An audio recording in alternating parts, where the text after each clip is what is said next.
Prophet Marshall Occurrence. So, good news. I just sent money to Colombia again, and that now is $36,000, $577.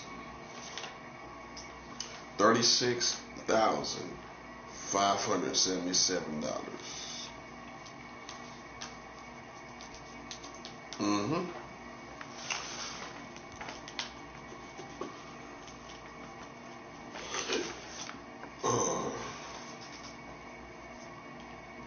That's $36,000.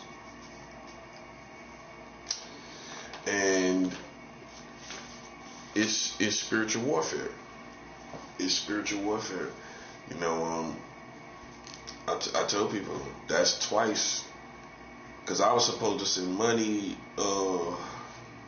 today. As of today, still the 27th. I was supposed to send money to the 27th, but they put my Cash App hits. I mean my EBT hits. They put that forward. You know, just to kind of slow me down. That's what I think it was. I mean, I ain't never had in a year going into another year these new dates that's so spread apart. You know, that's so God still blessed me with money on the day that I supposed to have it. I'm not saying I'm entitled, but hey, if it was supposed to come, it was supposed to come.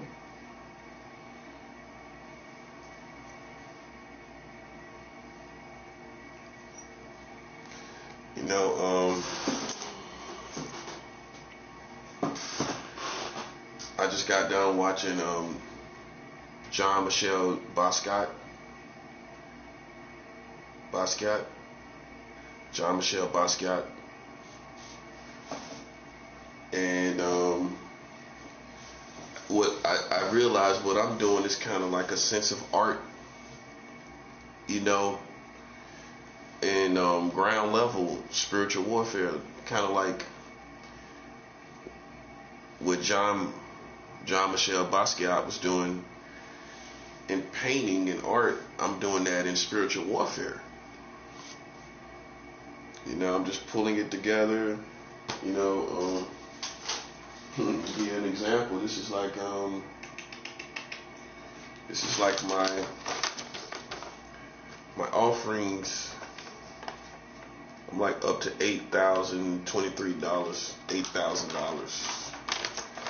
And over here is my offerings to different countries. Like this is Colombia, like $1,028,200. And I just sent what's that, the 13th? I sent 73,000. In all actuality, that became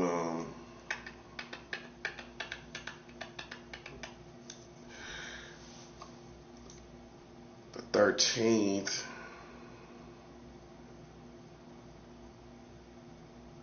I think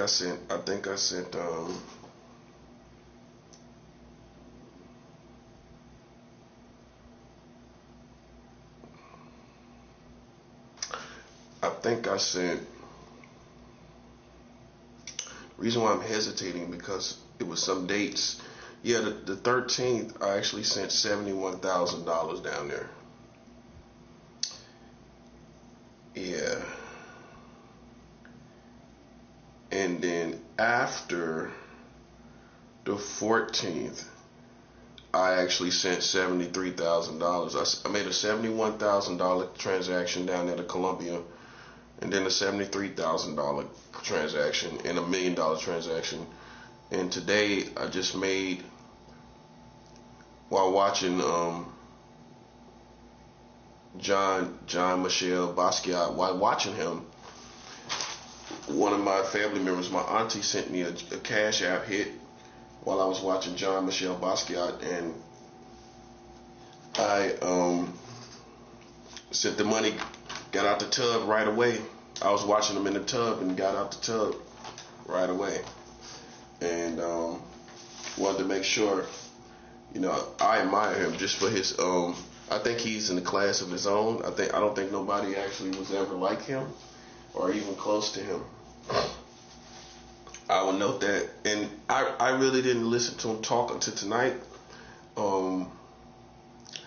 But the funny thing is that I knew what his art looked like. I've seen pictures of him, and if you show me what kind of art, if you gave me examples of his art, I would know what his art looked like.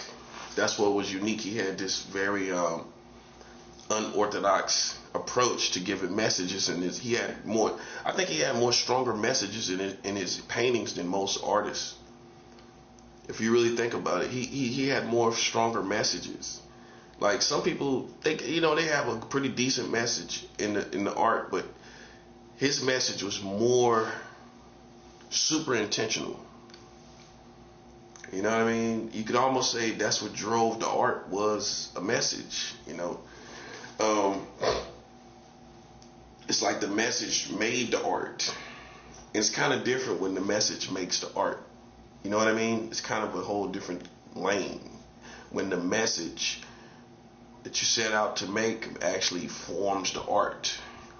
So yeah, like I said, I was just in the tub watching John Michel Basquiat, and I got a Cash App hit from my aunt for some cash and the Lord already spoke to me where to give it, and I wanted to give it out there to Colombia, because I'm already going to send money back down to Treme, down in New Orleans, down in the Treme community, which is the oldest African American community in America.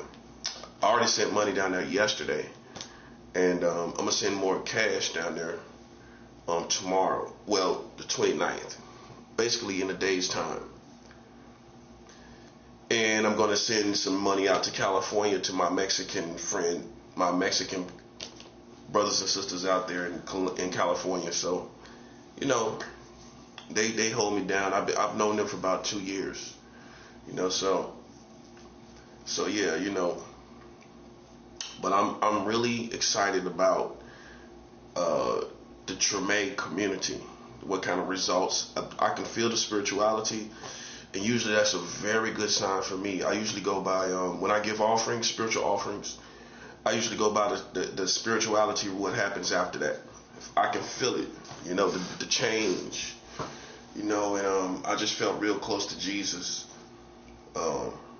today, and that's a sign that that's a very potent place down there in New Orleans, and that's what I set out to find. It's a very spiritually potent place, and like I said, it's the oldest African American community, so I'm very excited about, it's not even been 48 hours since I sent it, and it's just all this stuff great things are happening. My heart is in the right place. My heart feels good. I shed some tears thinking about Jesus Christ earlier, and just how much I love him, what I'm saying? Not sad, just how much I love him. And so, everything's good. And then I just got a cash hit. That's $36,000 and $577. That's 36,000. So something about to happen. I already know the Colombian church is very potent in their spirituality. I go by what happens, what I feel, and what happens, and that's what I go by. So with the Treme church, and I'm feeling very heightened spirituality, and I'm very glad about that. See, I'll be supporting them in the future. I'll be supporting them more. So like I said, I'm like the John Michel Basquiat of spiritual warfare, specifically spiritual warfare, because these spiritual offerings, you know, I've given over $8,000 of my own money. Remind you, I'm not working. So this is $8,000 without working. That I put in a church, in different churches all around the world. Egypt, Germany, Poland, England, Kenya in Africa, Taiwan by China, and South America, 3 different places, 4 different places in South America. Yeah, 4 different places. Down in Port Williams, which is near Antarctica. So I found a church almost near Antarctica. So my name, I mean, I feel great about that. My name is near Antarctica. That's amazing to me. So now you will see why I would say that, because it's very unorthodox. It's very earthy, down to earth. It's improvising with what I have. You know, I'm not working, but it's coming together, and it's $8,000. You know, without working, and I'm not saying that in a trifling way. It's improvising, because it didn't all come from EBT. It came from different people who got love for me, just like that last money. A matter of fact, these last 2 hits were, I would say the last 2 or 3 was from family, you know, which is a very valid offering, because, you know, some people will say the other offerings aren't valid, but in this time of spiritual warfare, with what the Americans are doing to me, you don't think God is going to validate my offering from EBT, cash EBT? Of course. You know, I've even bust down food stamps and given offerings, you know, because it's an exchange. You know, it's an exchange between me and that person. How am I stealing it when it's mine? It's mine. How am I stealing it? It's mine. You know, so it's like, if I'm making an exchange with a person, and, you know, and I bust it down, that's mine. You know what I'm saying? That's it's an honest exchange between me and that person. It's, you know, he's not stealing from me and I'm not stealing from him. So, you know, but besides that, you know, besides busting down food stamps a handful of times, you know, I was doing that back in 2012, right here in Brooklyn. I was in Bed-Stuy, and I had this friend named Peggy. She was an older black woman, light skinned. She used to go to Prospect Park and walk her dog, and she befriended me because I used to come into the park early in the morning because I had to get out the shelter. And she would come there, and I would be usually warming my hands up. That's how cold it was that particular winter or fall, going into winter. She would yell in the bathroom, "Marcello!" That's how cool she was. And she got me a big old jacket, and I met her family, I met her daughter, and I met her daughter's husband. And so they sold me. I sold them. I bust down my food stamps with them one time, and they thought it was such a beautiful thing. They knew what I was doing. I was giving an offering to a church. This was back in 2012. So I have New York reputation for doing this for a very long time. What's that, about 14 years ago? Yeah. Going on 14 years ago. That's 13 years ago I was doing that, you know, right here in New York. So it's people that remember that, you know. But even with that said, I've been getting offerings from different places, like loved ones, and fighting my spiritual warfare. I can't tell them directly what it is, because some people won't understand and they won't believe in the power of what it does. So I have to kind of stand on my own and just ask. And if they do it, they do it. And if they don't, I understand. But it's just better that way, because I know personally what I'm doing. I know what it's doing. I know how much a couple of dollars will go in this situation. And a lot of people may not have faith that this transaction will do something, but I'm tracking the progress. And so if you're not on track with tracking the progress, they won't know what to look for. They won't know what that'll do. But I do. I know that the little offerings along the way does little things along the way. Here in America and with the Americans and what they've been doing against me. I'm fighting back. I'm a young black man fighting back. And that's basically what it is. I'm a young man fighting back. And I'm improvising in my spiritual war. I'm improvising in war. But I put God first, so I improvise the method. And as I put God first always, I'm improvising how I bring God an offering, putting him first. I'm always going to put him first, but I'm improvising how I get an offering to bring before him. And now people believe in this, and now people understand that it's real. And how I look at it, with an African man. How can you really doubt an African? I'm not being racist. I'm just saying, how far, maybe it's the new generations, but how far can you go with doubting the authenticity of an African? If he messes around enough with something and he keeps talking about something, even if you can find even an African man, even if he's a con, if he keeps talking about something, he's going to make money. That's just what it is. If he talks about something long enough and he finds a niche in what he's talking about, he's going to find a way to make money. And you can say it's a con, you can say whatever you want, but he's going to find a way. If he's on the subject of something long enough and he's competent, he's going to find a way to make money. So he's going to find a way to win. So, with me, I'm no different. I don't, if people would have seen me as an African, as they proclaim that they see the strength in the African, then you should have seen my strength, and you should have knew that I'm going to do something with this. I'm up to something. You should know me as an African. I'm up to something. Not in a bad way. I'm up to something. And if you see me talking about money, and you seen things happening, and you see me excited about it, and you see me like not obsessed with it, but I'm like consistent with it. It's all the next thing I'm thinking about. That's all I'm thinking about.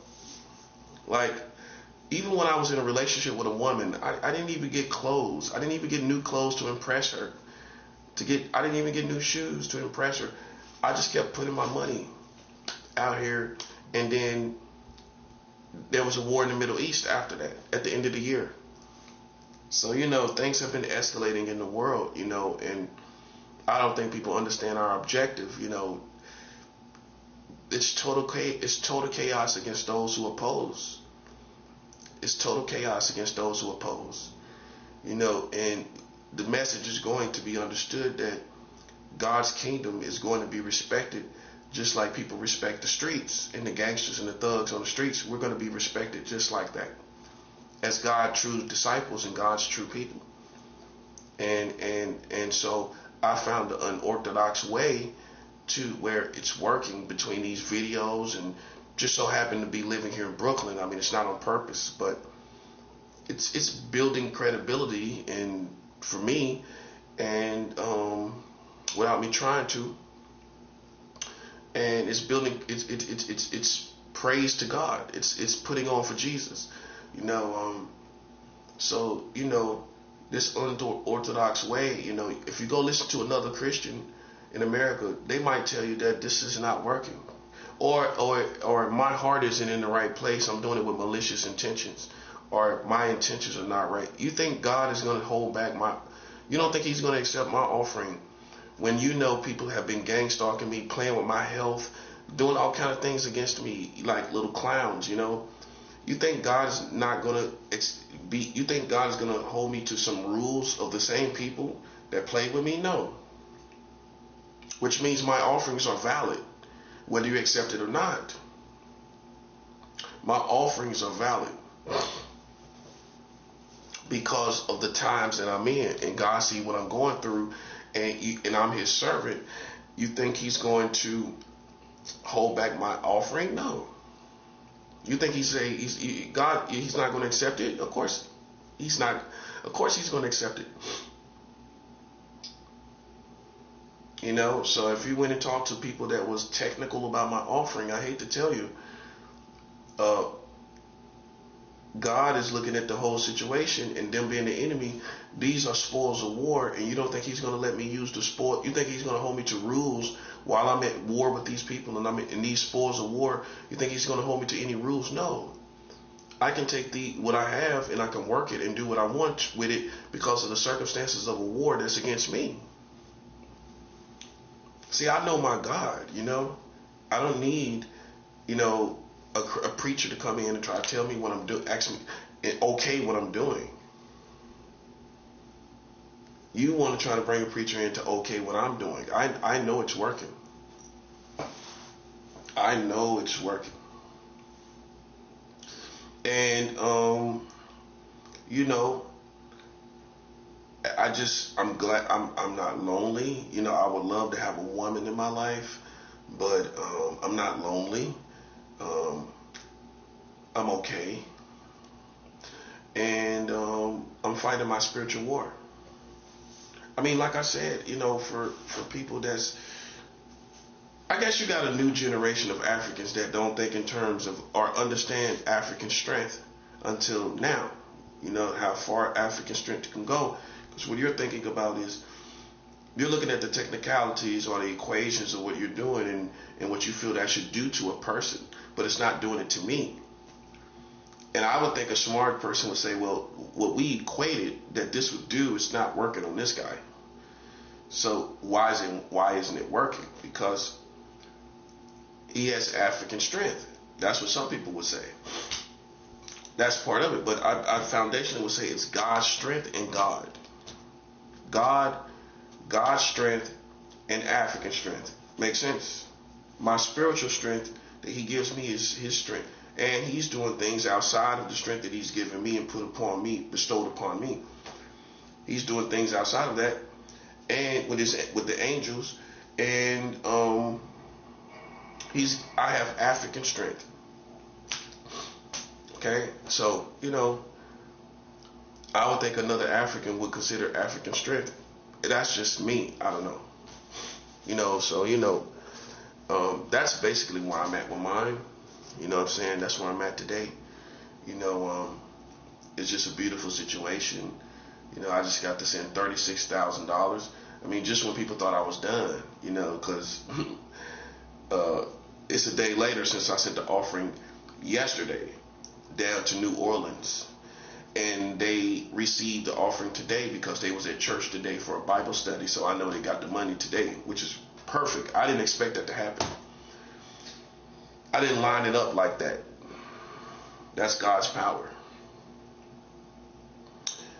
I told America, I told them very clearly, and you know, I was working my spiritual warfare back then. I was doing my videos, very unorthodox, I was improvising, doing my videos, and people probably just thought it was a joke and not to take it seriously. And here we are, voila, you know. Now it's a whole different world. You know, so, you know, it's just a cautionary tale. You don't underestimate no black man. You know? No black man. You don't underestimate no black man. And under no circumstances. No matter what you've heard, no matter what you've seen, no matter what you're talking about, no matter what somebody else is talking about, when you try to attack him, consider his blackness. And you should have. You should have considered my blackness. Okay? Not your blackness, mine. Because you're fighting me, right? So you should have considered my African. That's what you should have did. Now you're in a bad situation.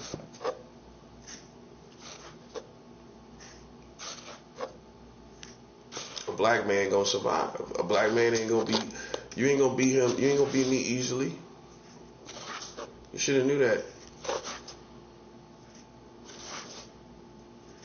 You should have knew you wasn't gonna beat me easily.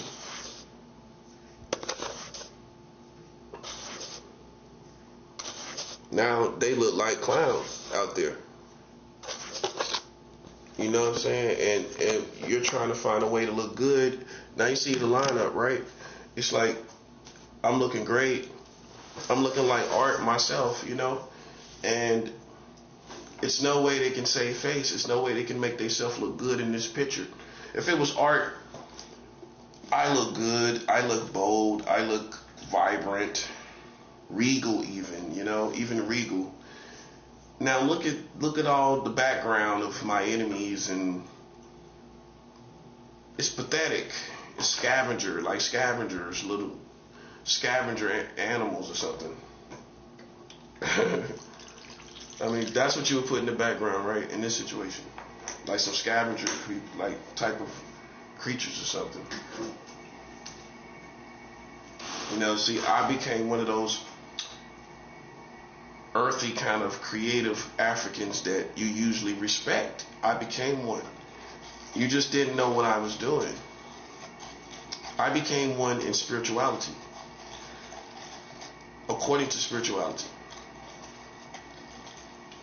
and I began to improvise and use my spirituality to defeat my enemy. I just used it the way I could.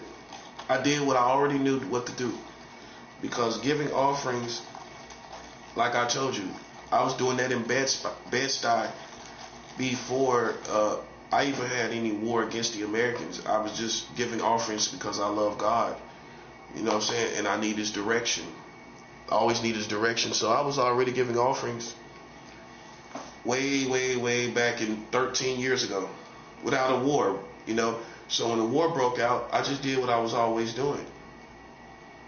I put an offering before God. I just had a different label for it. I just had a different reason for it. You know what I mean? And it started working right away.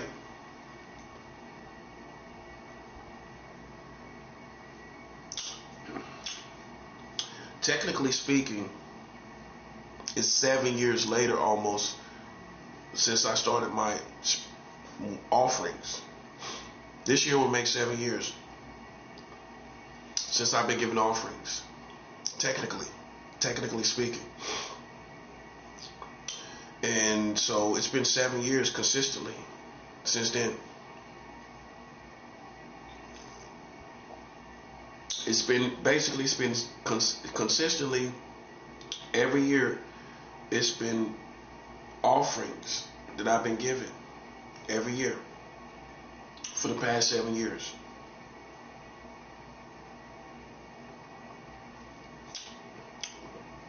What I think is some way along the way, you thought you was the earthy Africans out there, or you was the earthy people. When I say earthy, my term of earthy in this context is like someone who is in touch with the elements. Earthy. Someone who is in tune with the universe and the world. And they know how to collaborate with the world and show their natural essence. They can show their natural essence connected to the elements. Earthy, you know? And that could be a cool guy's name. Earthy. You already got Earther, like Eartha Kitt, right? But Earthy would be a cool name, Earthy. But yeah, so a lot of people think that they're the ones that's earthy, right? But in actuality, they give in to superficial things like chasing money and, you know, doing things for clout. You know, you can't be earthy and do things for clout. I mean, so that's why even a lot of Africans lose their earthiness, you know, where they collaborate and they are aligned with the world and they blend in. They're not tacky. They blend in with the world. They only can do this if well, it's a lot of components that you have to understand. It's a lot of components that you have to understand, and it's a lot of things you got to understand. But the one way is to get you out of the earthiness of showing your true ethnicity. I mean, well, yeah, that too. Showing your true African, showing your true essence. One of the quickest ways to get you out of it is being superficial and doing things for the wrong reason, wrong motives. Because you're not going to coordinate with the world and what it consists of. So that's why everybody's looking like cartoons. You know why? Because they're on their own agenda. They're not connected to what life really is all about. They're not connected to it. So when you're not connected to what life is all about, which is first God, and being connected with the Maker, the Creator, and going from there, following His plan, you can tell when someone's not connected to the real world. And they get all these toxics and poisons in their heads, and they walk around like cartoons, just living in the cartoon world, just wanting to hurt people and do all kind of stuff. But they always tell you, when they, like with these particular kind of people, they'll go back to their houses and say they had all kind of hate messages about the world and extreme messages. See, that's what they put, all that stuff in their head, and they became a cartoon, and they just went out there and did stuff that's not connected to the real world. See, if you thought that was me, the part that keeps me earthy is being connected to God. Being connected to God keeps me earthy. I'm always gonna have that oomph, where you're connected to. That's how I describe it. This earthiness. Like, if you ever seen an earthy African that's connected to his essence, he's in touch with it. In order to be earthy, you have to be in touch with who you are, your essence, and then you have to be in touch with your surroundings, and you have to know how to connect to those surroundings properly, and that makes the most earthy people, those who know how to connect to all these elements properly. Even if it's the hood, you still know how to connect to it. But to connect to it, you got to understand it. You got to always you got to update yourself on how to understand it. It's ever changing. The slang changes, the mentality changes, everything changes. Spirituality changes. But God's word does not change, but spiritual activity changes. Spiritual activity changes because behind every act is spirituality. Behind every person is spirituality.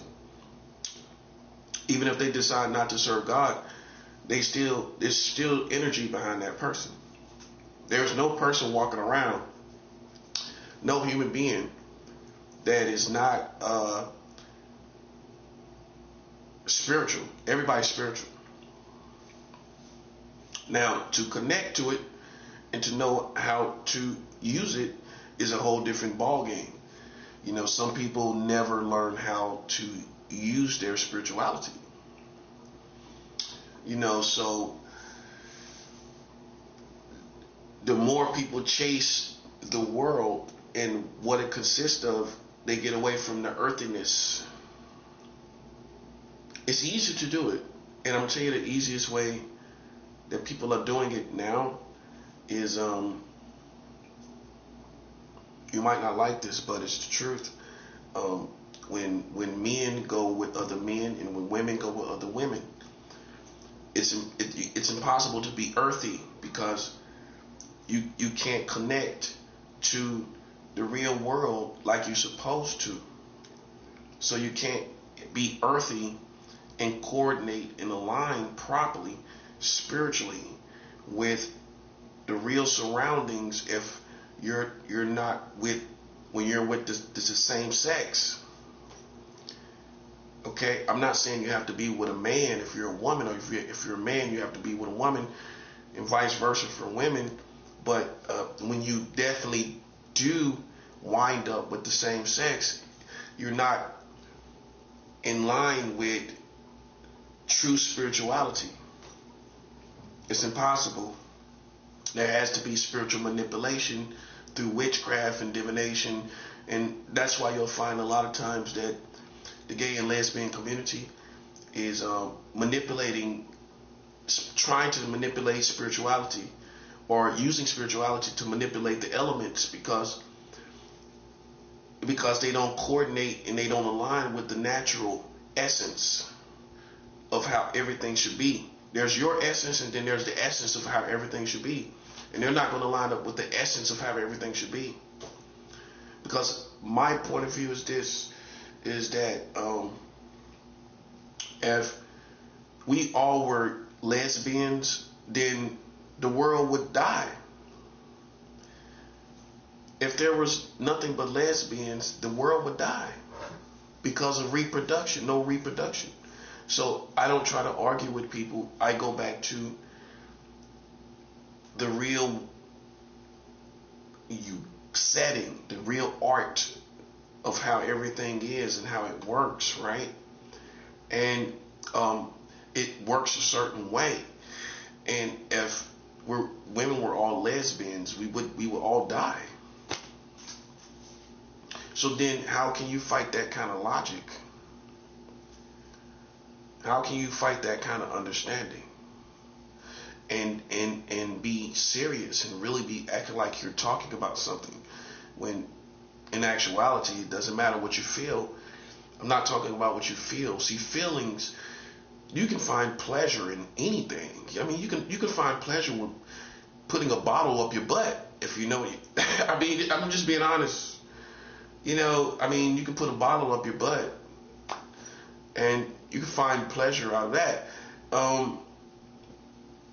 So it gets tricky with understanding the difference between pleasure and reality, and how we get the best results out of reality. And some people choose pleasure over logic, but don't ever try to explain logic with pleasure,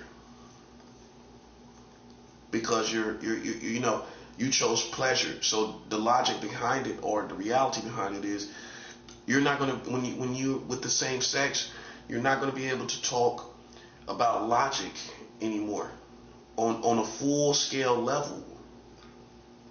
You're not going to be able to do it, because the foundational step of reproduction, which is all I talk about when I talk about the lesbian and gay community, is reproduction. We have to reproduce, and there's no way around it. So somebody has the responsibility, right? It has to happen. So some people choose pleasure and some people choose logic, or their pleasure is to be with the opposite sex, but logic is we have to reproduce. That's the bottom line. So you can't talk any logic besides that is real. There's no logic against that. It's no logic you can speak against it, because we have to reproduce. That's that. And there never will be enough sperm banks. Even if you're talking about impregnating women, there's never going to be enough sperm banks for the whole entire world. I mean, some of these countries will never have sperm banks. So their countries and towns, and these towns in jungles and wooded areas all across the world, how are they going to have sperm banks? They're not going to have sperm banks. They're going to have to reproduce like everybody else. So that's like logic that we can't get away from, and that's why everybody's becoming cartoons, because everyone's getting away from logic. So if you become a cartoon, you just kind of make up your own reality, just like a cartoon. A person who makes cartoons, they can make anything. They can make the cartoon character do anything. He can jump over buildings. He can do all kind of stuff that a human being couldn't do. They can do all kind of stuff. So you actually become like the closest thing to a real life cartoon when you start making up your own reality. Like, and if you listen to people, they sound like cartoons. They have their own reality. Okay, it's like that's why people are not earthy. Their true essence don't come out. You can't unlock it because your foundation is not logical. So a part of you doesn't get unlocked. And that's just how it is. It's no manipulation. I mean, you can see, you could try, but it's no manipulation, because God's design was made for man and woman, and when you go against that design, it's going to be something that you don't unlock in yourself, which means a lot of gay and lesbian people probably going to have a lot of depression, a lot of sadness, a lot of confusion, because you're not unlocking the parts of yourself that you should have unlocked, that God wanted you to unlock. Not me, God. So it's certain other parts you didn't unlock, and you went down this other journey, and it didn't work. It's not going to work. It's like a square and a triangle. It's not going to work. And that's something that's not talked about, like all the abuse in the gay community. There's a lot of abuse. If you're not gay, you've never been gay, you don't know. There's a lot of abuse in the gay community. There's a lot of lesbian abuse. I'm sure that's the truth. They struggle just like everybody else. They cheat on each other. They go through the same things.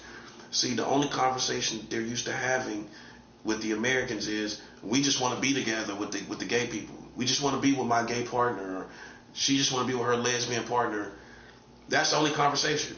Love each other, but the conversation has not sophisticated to America, or been communicated to America, to where now they see the reality beyond the connection of two gay men coming together. Now you see how they coexist and how they live together, and what you find is that they are abusive. It's a lot of abuse. The gay community can be very condescending on each other outside of partners. Just very condescending on each other. They got all kind of games they play with each other. This is the reality. I mean, I'm all about painting reality, and so that's the conversation that hasn't sophisticated in the American community, to show you that this design is not working. It's not working. It's a lot of abuse. It's a lot of, you can see it's a square and a triangle. It's because it's not working. Two men coming together. Once you hear all the conversations, you realize, okay, this design doesn't work. All we've been doing is talking on the elementary levels of this gay design or lesbian design, like let them be together, let them love, etc., right? But we never sophisticated the conversation to see that it actually doesn't work for many people. They make it work. They try to make it work, but it just wasn't the proper design. It wasn't meant to work. It wasn't meant to work. And so, you don't get to hear about all the bad relationships because it didn't work, because the design of gay didn't work. See, it hasn't come to that conversation where we see that this design doesn't work.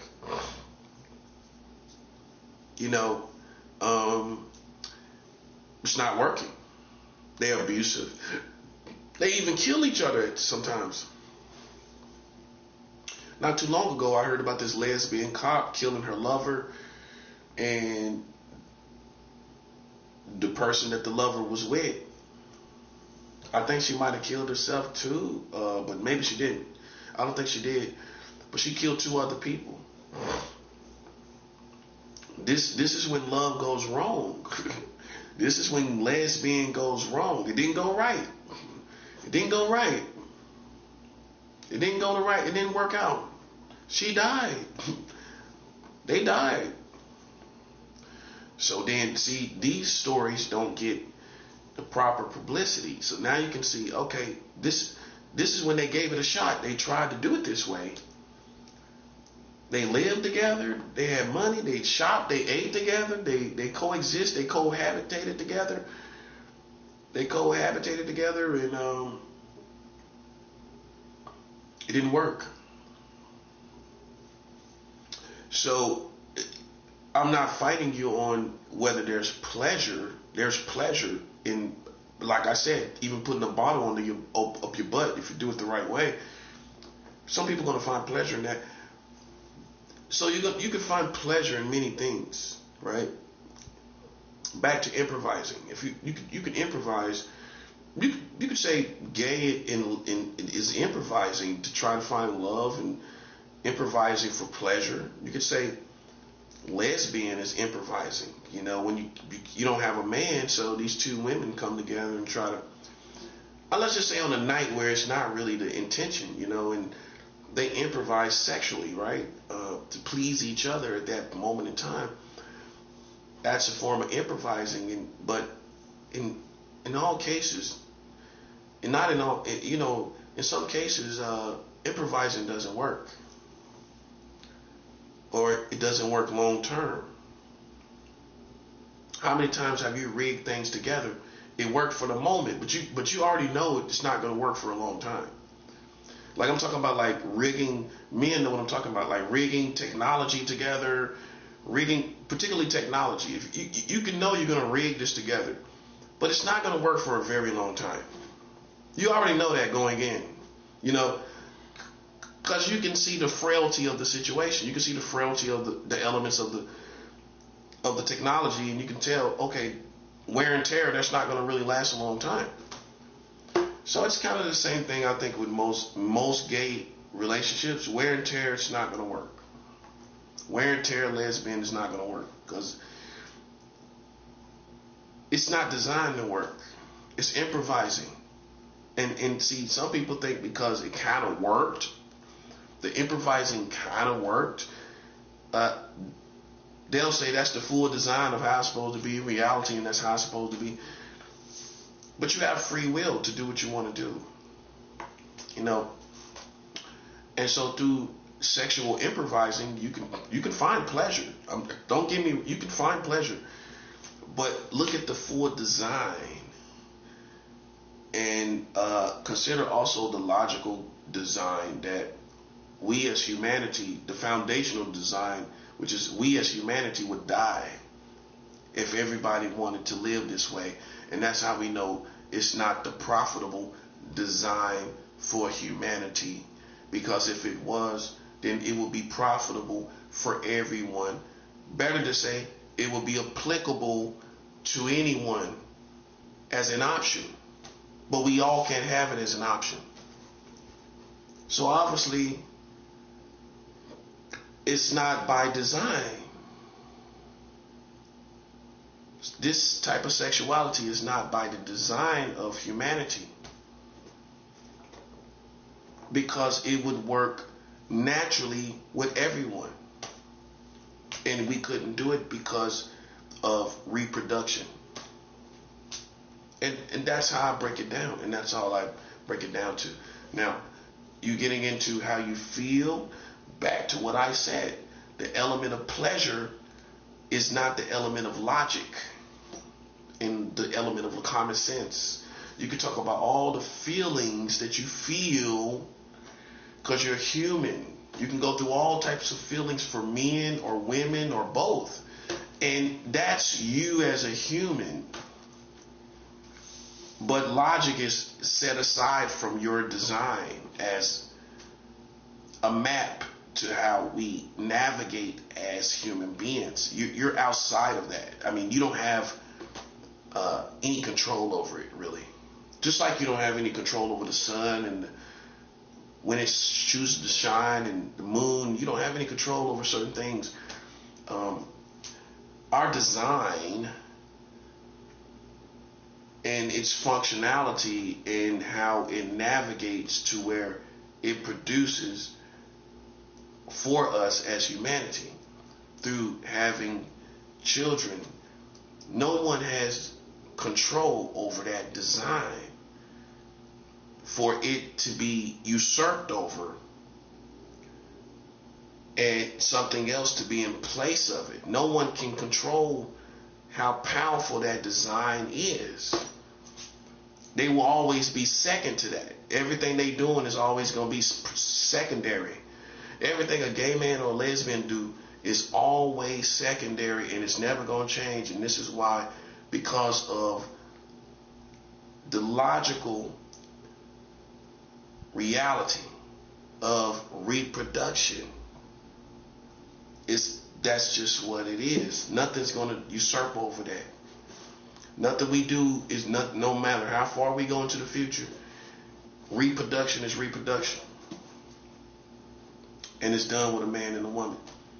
And people are too much greedy to give, enough money to make us reproduce without doing it manually. They might have the technology or the science, but they ain't gonna pay. They ain't gonna put it in society. They ain't gonna want to pay to do it. That's what you forgot about. Sometimes men can have the power to do something, but they're too greedy to do it. Well, I'm pretty sure you know about it. They have the power to do it, but they're too greedy to do it. So this is going all into art. And true art and real art and what art actually works and what we make up ourselves. See, that's how art is. You can make up things. But then there's certain art that you can't touch that. Right? There's certain art or arts, if you will, of life that we can't touch, which is reproduction. It's how we get life. No matter how far we go into the future, that's a portrait that can't be manipulated. Man, woman, and child produced out of that. That portrait, like a painting, cannot be with a couple gay guys, a couple lesbians in there. No, it doesn't work like that. See, that's the portrait of life. The portrait of life cannot be manipulated. And I'm going to leave it at that. So,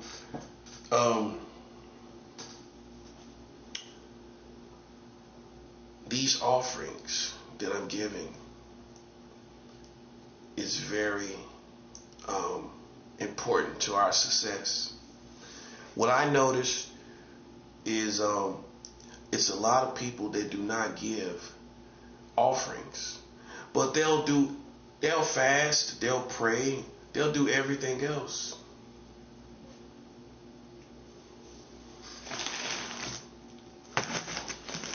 They'll fast, they'll pray, they'll do everything else.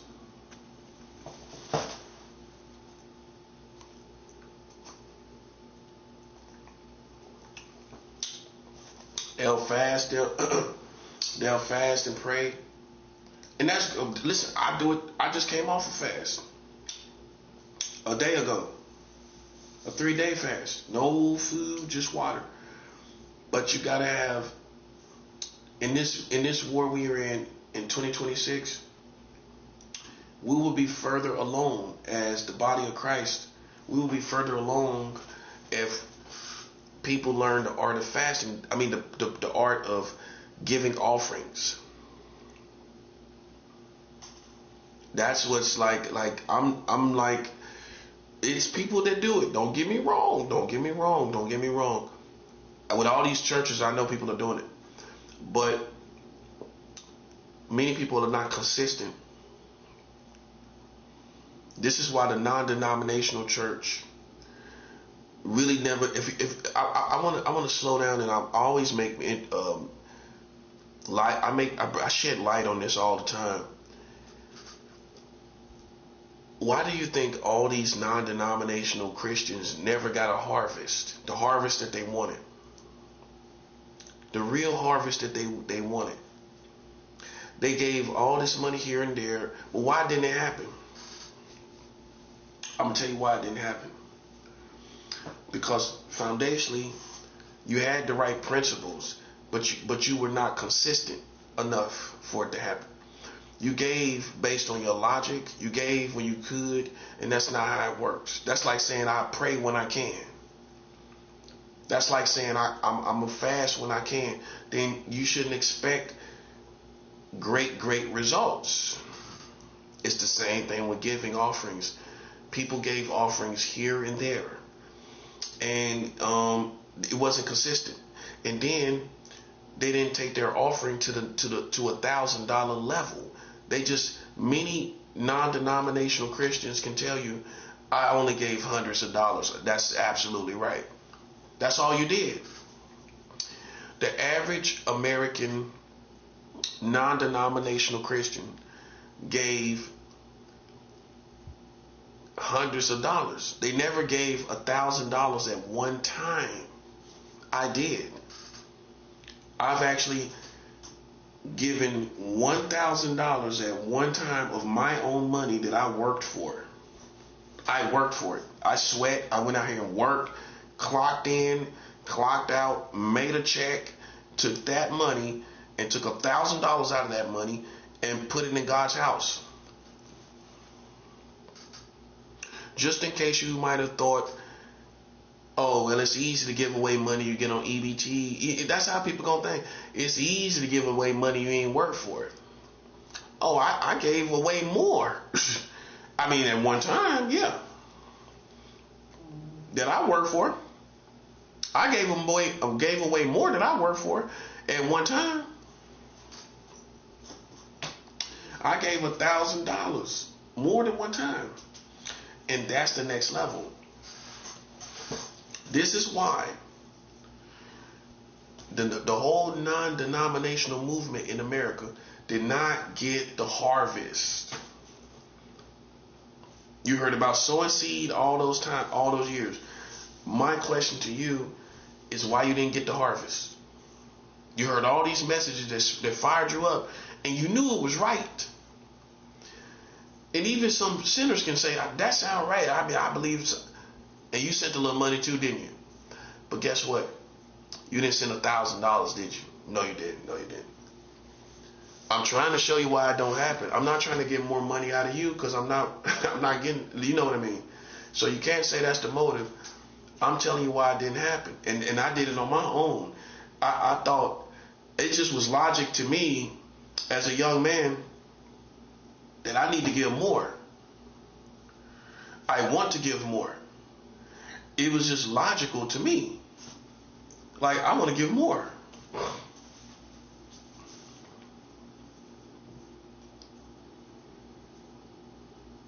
And then that's when I went to the next level. I gave $1,000. I got my own apartment. I was driving. My life functioned. But that's after the $1,000. I got me an apartment. I was on a lease. I was working. I was driving. And I was functioning in all those elements. And I had a child that was born healthy. This all happened within the time of me giving my offering. Right? All of this is to be thankful for it, right? I had an apartment. I had a baby boy. I was married. That too. I was married, and working, driving, driver's license, everything functioned.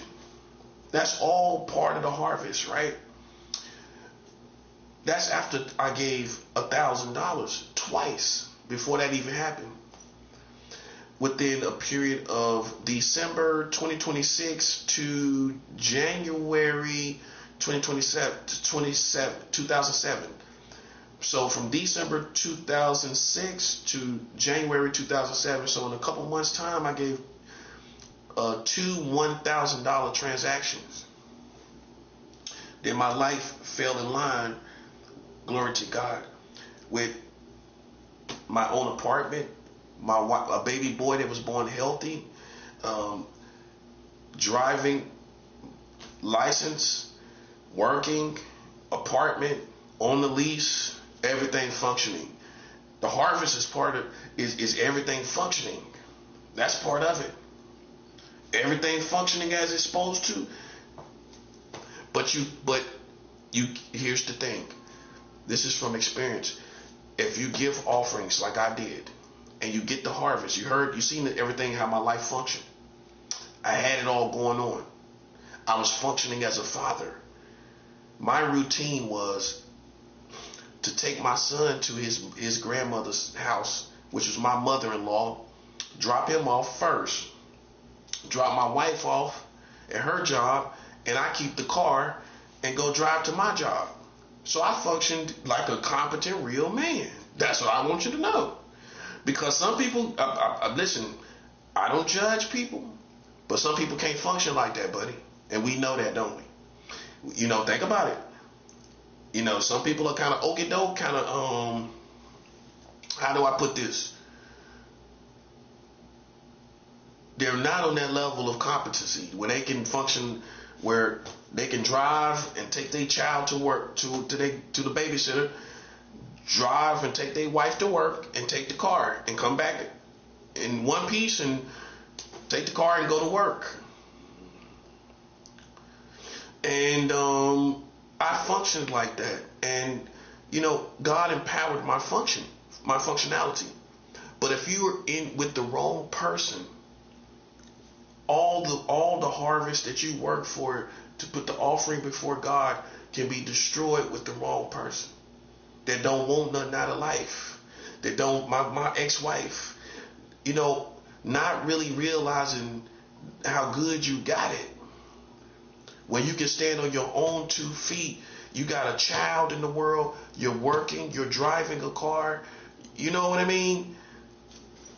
You got your own place, we got an oven, we got carpet, we got a nice bed. People wasn't focused. People are not focused.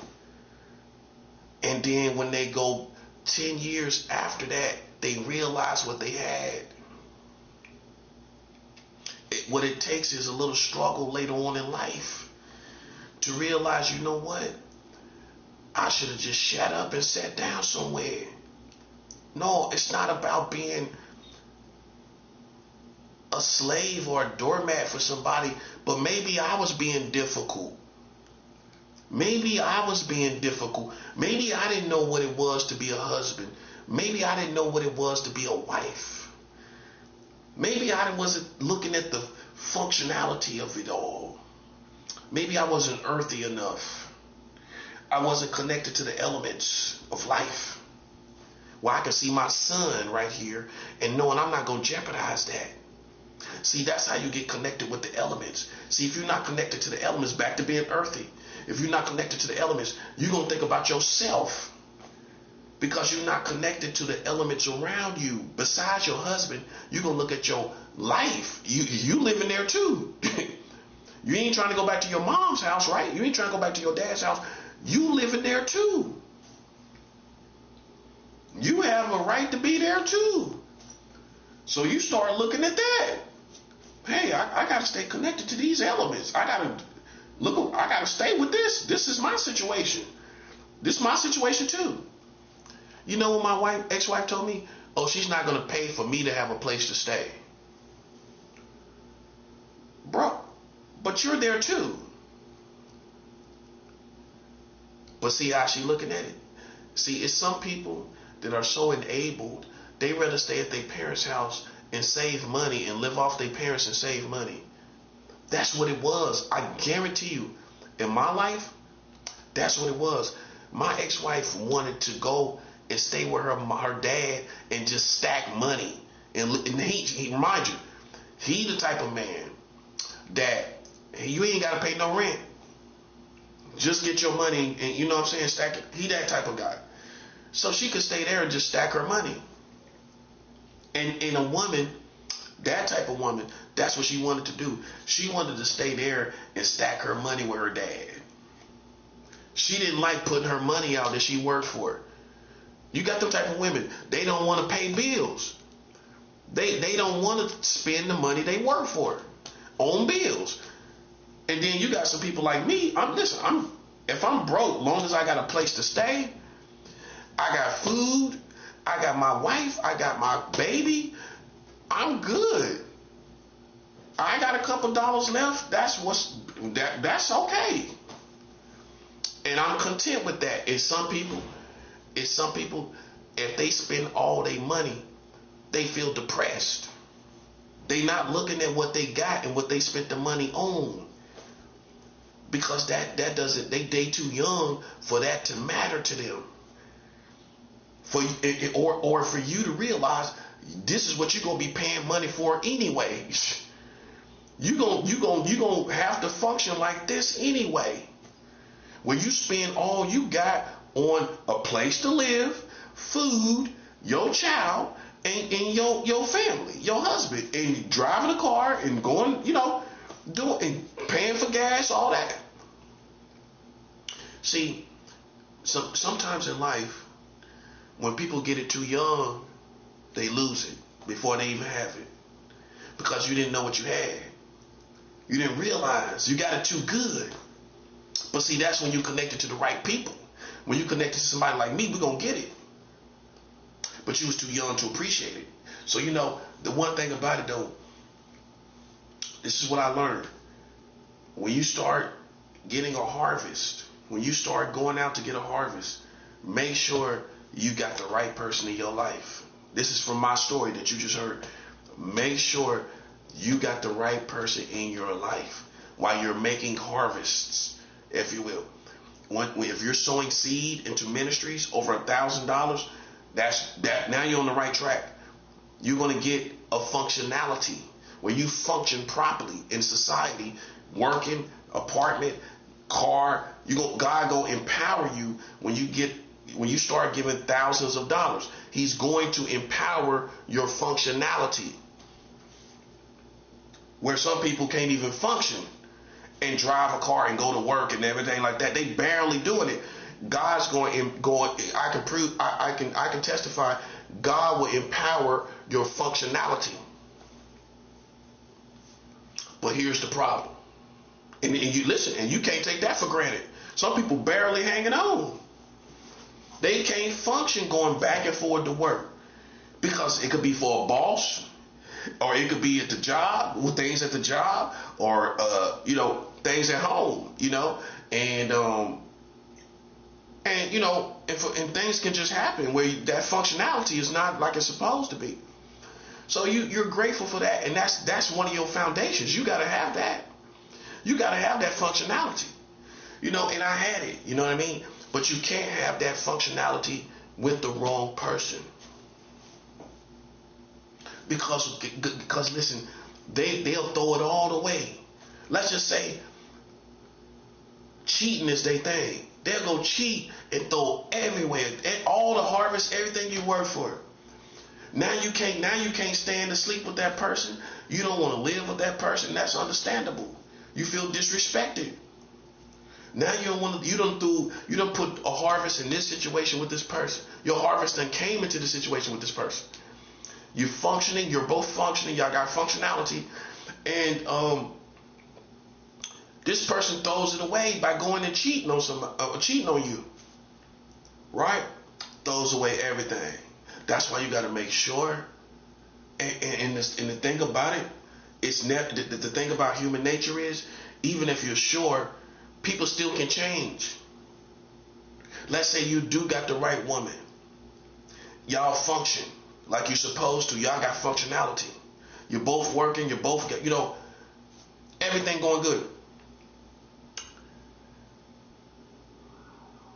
She could cheat. She could cheat on you.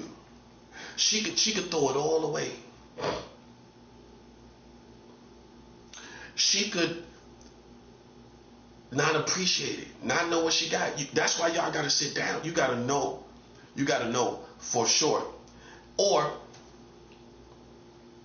she could change. Let's say she got all the functionality, she good, she Gucci, everything, right?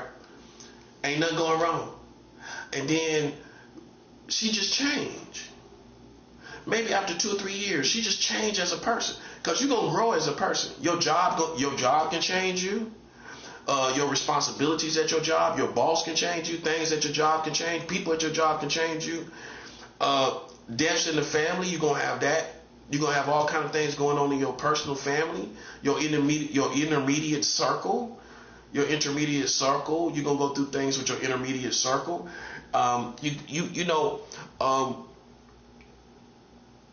you can change as a person from all these things happening. No one's going to stay the same. This is for sure. When you get married, no one is going to stay the same. No one. That's where it gets tricky, where even if you do find the right person, right, they can change. Woo-wee. That's why the only thing that keeps it together, man, is I am convinced that it takes deep love, because people change. You change, they change, everybody changes. And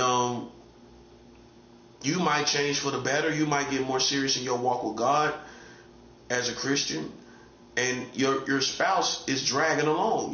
They not as serious. They kind of still like secular stuff. They like engaging in worldly things, and you're just a little more serious about your walk with God, right? You on the next level where you realize that to really get what you want in this kingdom, you gotta really live this walk. You gotta live this stuff. You gotta live this.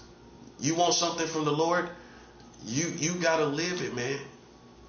And so you might have an epiphany of this, but your spouse, it might take them 3, 4, 5 years to get an epiphany that I'm not just living a righteous life to look cute or to say, look at me, I'm living good. You're doing it to function, for the functionality, to function properly, to where you get what you need from God. You ain't gonna get what you need from God. The Bible says, let a double-minded man think he should receive nothing from God, right or wrong. The Bible says, let a double-minded man, a man that thinks this way about this and this way, and you're not really living your walk with God. You're not really living it. That's a double-minded man. That's the context, right? If you're a double-minded person, the Bible says, let a double-minded man think he should receive nothing from God. So when you become single-minded, if you will, you're focused only on pleasing God. Therefore, you're going to receive from God. It addresses receiving from God right there. It says concerning being double-minded. It says, let a double-minded man think he should receive nothing from God. See that part? Now, you got to be real with yourself. Even as a Christian, have you been kind of double-minded? You've been kind of double-minded. You've been back and forth. You've been playing. You've been halfway in the world. You ain't been as serious as you're supposed to be. That's why you didn't get functionality. That's why you're not functioning properly, because you're double-minded and you're not going to receive nothing. This isn't tricky like, well, the Bible says this is why you ain't get it, but you're making excuses because God ain't really real. That's not what it is.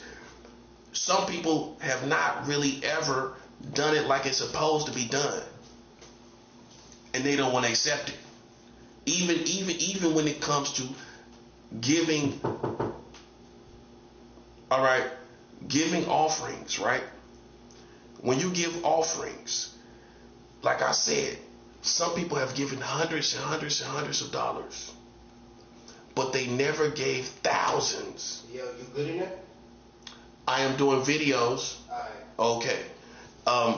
So some people do hundreds of dollars, and some people do thousands of dollars, right? Okay, so yeah, that's a person just trying to embarrass me or nothing. They don't care nothing about my well-being or nothing. Just trying to make it seem like I'm in a sick situation, crazy situation. But you see, I got functionality, right? Okay. So,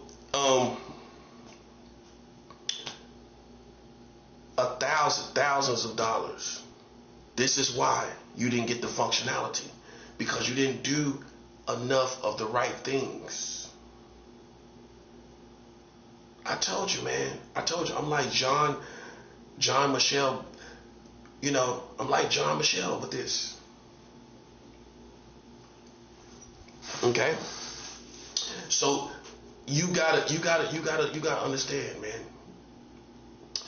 People did not do enough of the right things. They didn't do enough of the right things. They didn't do enough of the right things. They didn't do thousands and thousands and thousands of dollars. Okay, they didn't do thousands of dollars. They did hundreds of dollars. They do hundreds of dollars, right? How you gonna get functionality?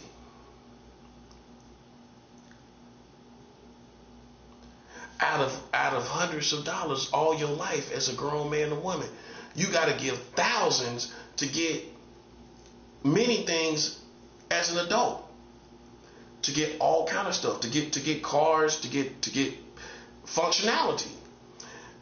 Thousands of dollars gives you the harvest for functionality as an adult.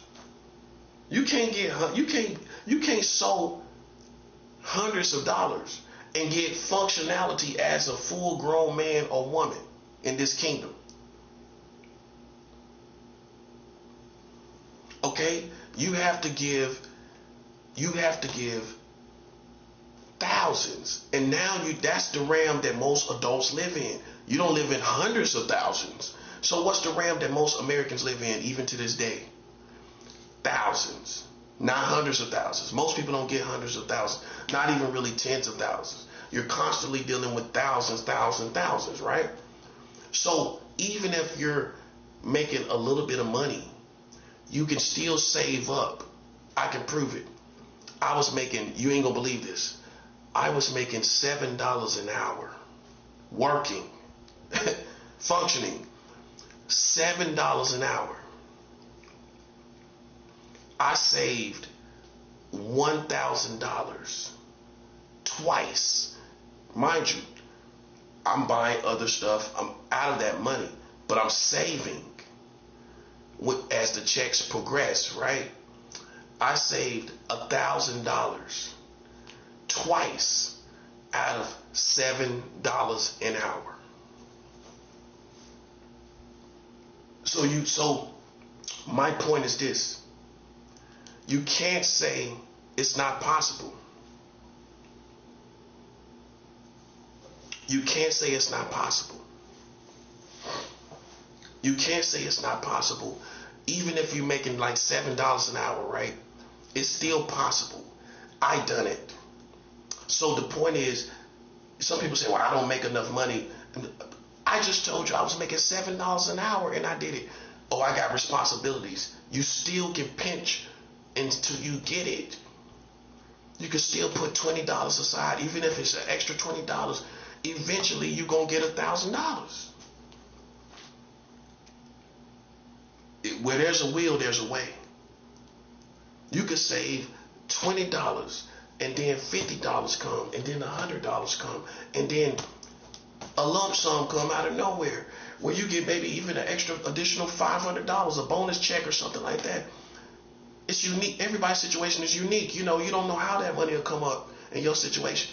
But if your mind is in the right place, where there's a will, there's a way, right? If you have some type of functionality where you're working, and you got people that love you around you and everything too, keep that in mind. You're going to find a way to get that money. You're going to find a way to get $1,000, especially if you're working. What this is going to do is take you to the next level. Now, you're going to come back down to what you really make, which is hundreds of dollars. But now opportunities to give you thousands is on the way to push you into the next level of life. And then once you give thousands, then you start getting more money. You get more functionality. The next level is tens of thousands. So now I'm working to give like $5,000 so that I can get that doubled to 10,000. Now I'm getting 10,000s. Now I got opportunities to get into 10,000s. Now I'm giving tens of thousands. Now I'm gonna get opportunities to get hundreds of thousands. I give hundreds of thousands. Now I get opportunities to get millions. I give tens of millions. Now I get opportunities to get hundreds of millions. I give hundreds of millions. Then I get opportunity to get billions. Now you see, that's the flip game. This isn't carnal. This isn't drug dealing, but it's a flip game. You have to flip it. You have to flip the seed. This is what preachers didn't teach. You have to preach. You have to flip the seed. Okay, so when you're giving hundreds and hundreds of dollars, so that's the only thing gonna come back. When you're on the lowest level like that, you have to begin to give hundreds, hundreds, and hundreds, and then get some little functionality right there. Then give thousands. Save up and give thousands.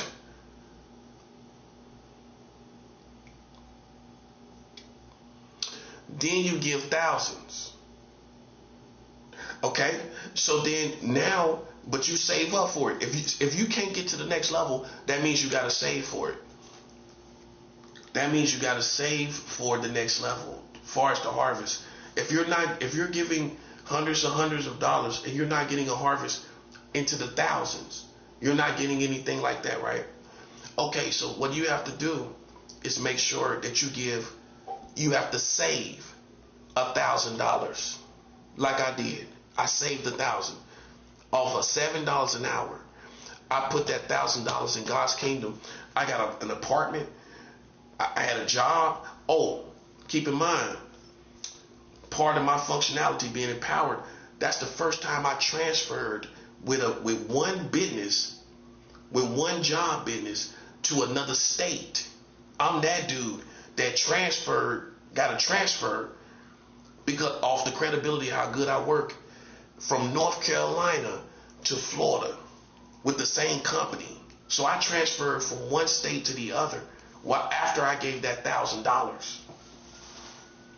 See, it improved. The $1,000 improves functionality. Some people don't have no functionality. It's no functionality. The devil either has cursed their life or their life has been cursed so bad that they don't have no functionality. Witchcraft tries to take the functionality. Broken relationships take the functionality. Drugs, alcohol takes the functionality. So take this, hear this with a different ear. See this from a different eye. You have to have functionality. Okay? You have to have functionality. Functionality is not as easy. Some people take it for granted. You might not have good mental health. My mental health is great. You know what I'm saying? My mental health is better than the people that question my mental health. My mental health is better than theirs. Okay, so, but you could not have that function in your life, right? My mom used to call me a psychiatrist. She said I could have been a psychiatrist. That's how good I am with the mind and everything like that. That's why I trip off people if they think something wrong with my mind. I can sit down and break down functionality, why they can't do it. They can't even articulate functionality like I'm doing. This is what you need to live, is functionality. When you get back on your feet, what's the first thing you're going to need? Functionality. You're going to need to function. When you start giving thousands of dollars, that's the next thing that's coming. It's functionality. Like I said though, you can't be with the wrong person. You got to be with the right person to be able to function. So you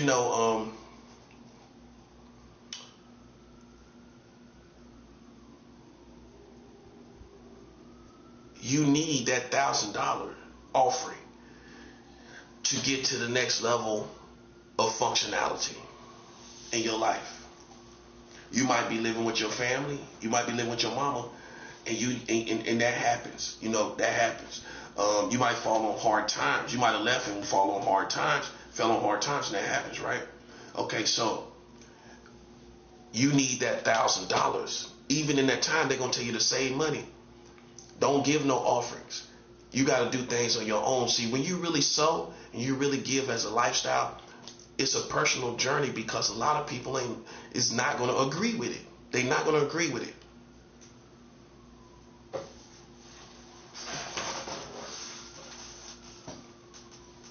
So like I told you, I'm like John Michel Basquiat. I'm like John Michel Basquiat, buddy, in this spiritual warfare and giving these offerings. Like John Michel Basquiat. You know, you got to be a person that don't do everything like what everybody else do. This is how God wants you to do it.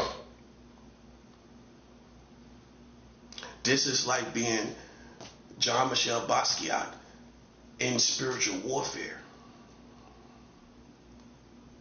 You know what I'm saying? This is not a game. This is no game. This is no game. I'm trying to show you how to get to the next level in life. I'm trying to show you how to be a spiritual warfare Basquiat. You know what I'm saying? Where you're like the spiritual warfare version of Basquiat, where you're doing it where it looks like this. People have to study your art and to see what you're doing. It's a method to your madness, right? Where it doesn't look orthodox, but people love it and they respect it. And now that's what's happening with me, with my spiritual warfare. Now people respect it. These clowns is in a whole la-la world. You know, question your see, they'll question everybody. They probably question Basquiat, his mental health. They probably question him. You know what I'm saying? If you're really gifted, and you're really smart and you think outside the box, they're going to question your sanity. Okay, that's what they're gonna do. Cause why? Cause you don't function. Back to functionality. You don't function like they do. Your functionality is unorthodox. But that's what makes you unique. You know, your functionality is on a whole nother level. Okay, so I don't even try to explain myself to a person that I know is like, I'm going to get the next iPhone, I'm going to get the next this, I'm going to get the next Gucci bag, I'm going to get the next Louis Vuitton. That's a one-track minded person. Imagine them trying to judge your mental health when you're talking about functionality, like I'm talking about functionality and improvising and unorthodox ways to get up on your feet using spiritual warfare. Because the whole world is spiritual. The whole world is spiritual, right? So, you know, a lot of this, all of this is succumb to spiritual warfare. It's just like a wasteland of spiritual warfare. Spiritual warfare is what, on God's side, on the offense, is what's going to get you out of all of this wasteland that we live in. You got to set yourself aside. Some people in your family ain't never gave $1,000 to God in their life. And now I realize I'm one of them people. Ain't nobody gave $1,000 to God's work in my family. No, probably not. But same thing with your family. Nobody's giving $1,000 because they're gonna say, because you got to sacrifice to get this money. You know what I'm saying? You gotta put this money aside to get you gotta put this money aside, man. You know what I'm saying? You gotta put this money aside, okay? To get it. To get to the next level. You gotta sacrifice, you gotta save this money. You gotta save money. You gotta save money to get the harvest. to get a bigger seed, you got to save money. And see, this is what preachers didn't talk about. I'm just talking to you like I'm your cousin. You know what I'm saying? That's the difference. You know what I'm saying? I'm gonna tell you exactly what you need to do. You need to save an offering, a big seed, to get a big harvest. Which means you're flipping this money. You go from giving hundreds to thousands. You go from giving thousands to tens of thousands, from tens of thousands to hundreds of thousands, to $1 million to tens of millions, to tens of millions to hundreds of millions, to hundreds of millions to $1 billion, and so on and so on and so on. This is why people, and if people are so desperate over money, it never happens. You see what happens? Because you want God to be involved in the material world in your life, but you're not giving him something that comes from the material world for him to give you what you want. And it still happens for some people. But I can show you with the Bible how God's servants gave an offering. So God didn't need the offering in the Bible, did he? When these servants gave an offering, did God need the offering? No, he never needs it. So anytime you see a servant of God give an offering in the Bible, did the servant ever need it? I mean, did God ever need any of the offerings? No. So then when you understand the concept of an offering, God never needed it. So it applies right here. He's never going to need your offering. Your offering is for you. But you give it to God, but it's for you. Make sense? God doesn't need your offering. But you can see in the Bible where they gave offerings, right?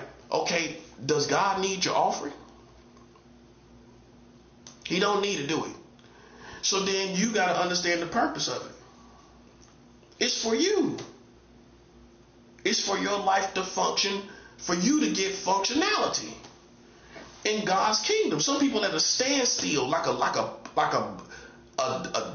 muddy puddle of water.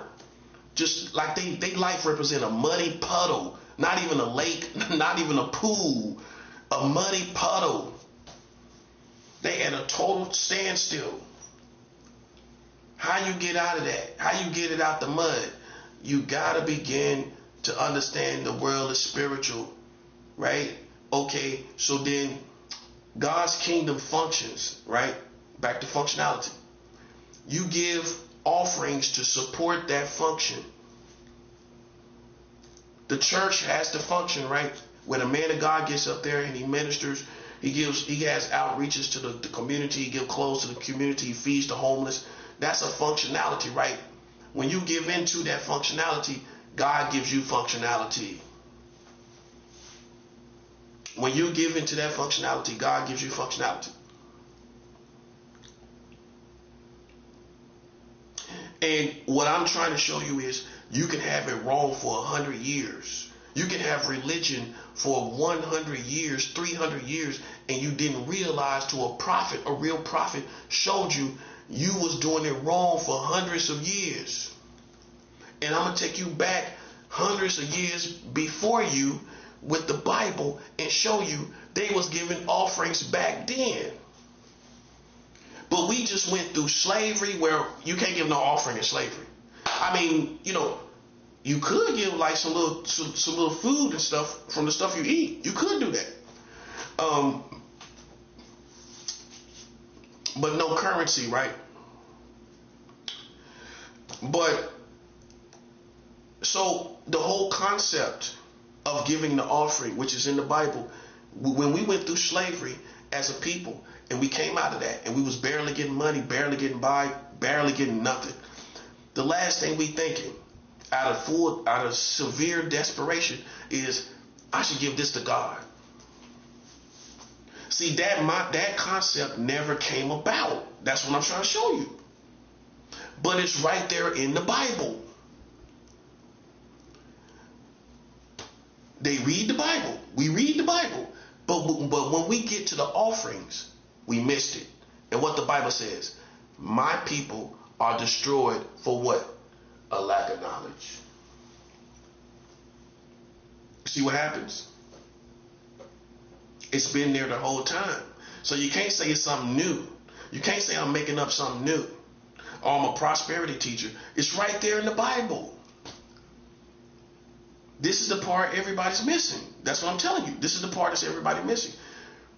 And so I got an epiphany about this. I got an epiphany that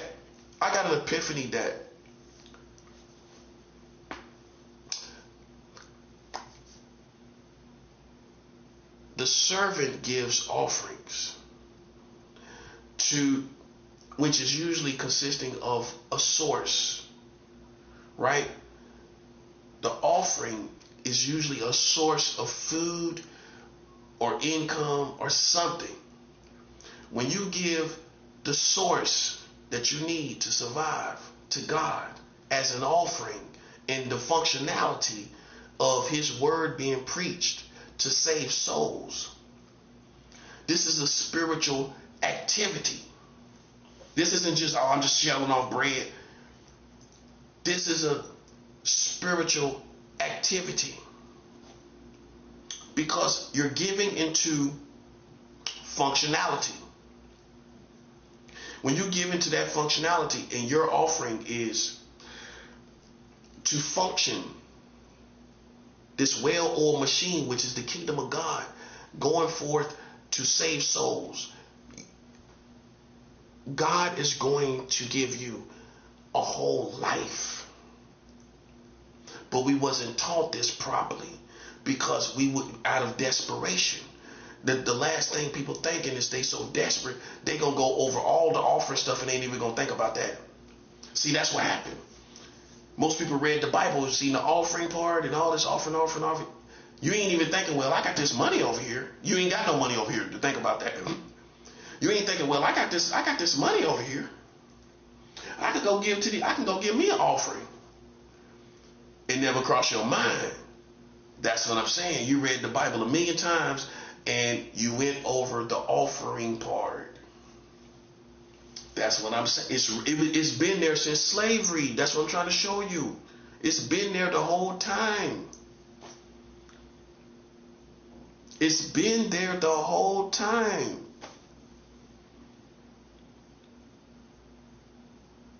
This is spiritual warfare, bro. These demonic spirits are trying to hold you back from getting up on your feet. That's what they're trying to do. So this whole time you had no idea. That's part of the blows of the devil. He attacks hard where you don't even know what to do. And it's been like that for hundreds of years. That's how hard he hits. You don't even know what to do for hundreds of years. Think about it. This is the devil. He got people tied up. They don't even know what to do they ain't know what to do for hundreds of years. Now you see what I'm saying? As far as spiritual warfare, people ain't even know what to do for hundreds of years. That's what I'm saying.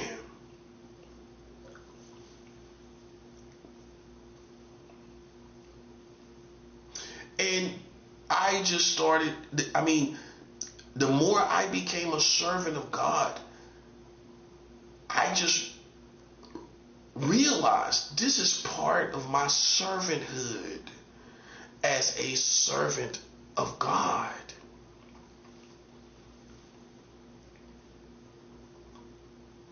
Like, why wouldn't I want to give God something that is precious to me? And what would that be? Money. Why wouldn't I want to give God something? How can I do that? These are the questions a servant started asking.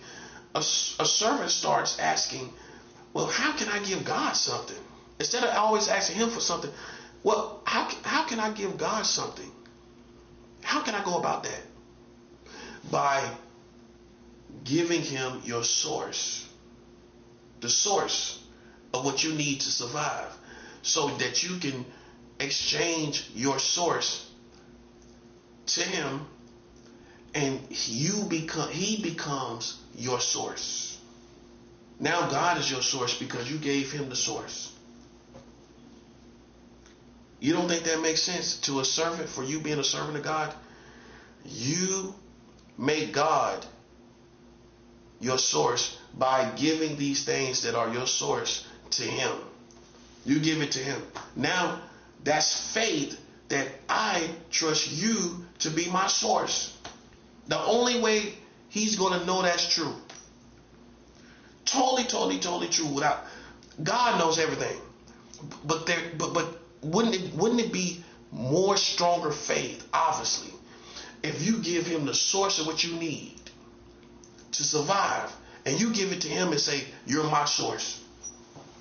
Now this is considering that you're living a holy life.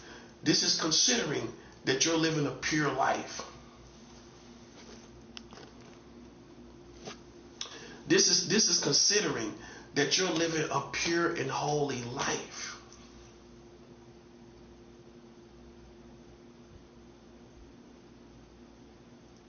That's considering it. And see, we're putting that. So now you see why we live pure and holy lives, because we can't function. We can't get functionality on this side. We can't function without righteousness. And that's why you see everybody broke down, like cars, like look like a junkyard, and some people look like junkyard dogs, because they don't have any function. They haven't even began to function. They haven't even began to do it because they didn't have the proper masters to teach them. And you can go into the Bible and see clearly everything I'm talking about is in there. It's been in there for hundreds of years. It's been there. And that proves what the scripture says. My people are destroyed for a lack of knowledge. It's right there.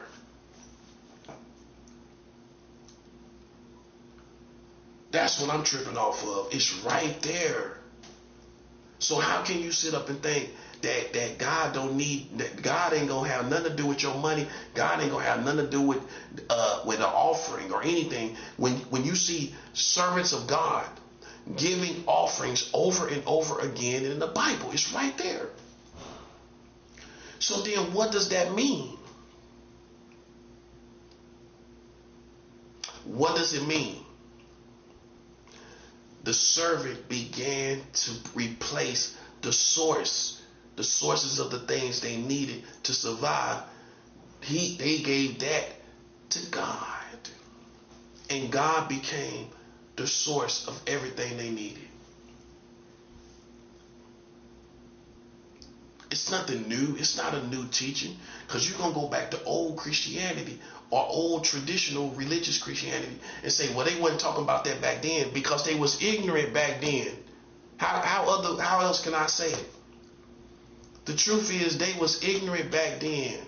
They had good hearts. Their heart was in the right place, but they was unlearned.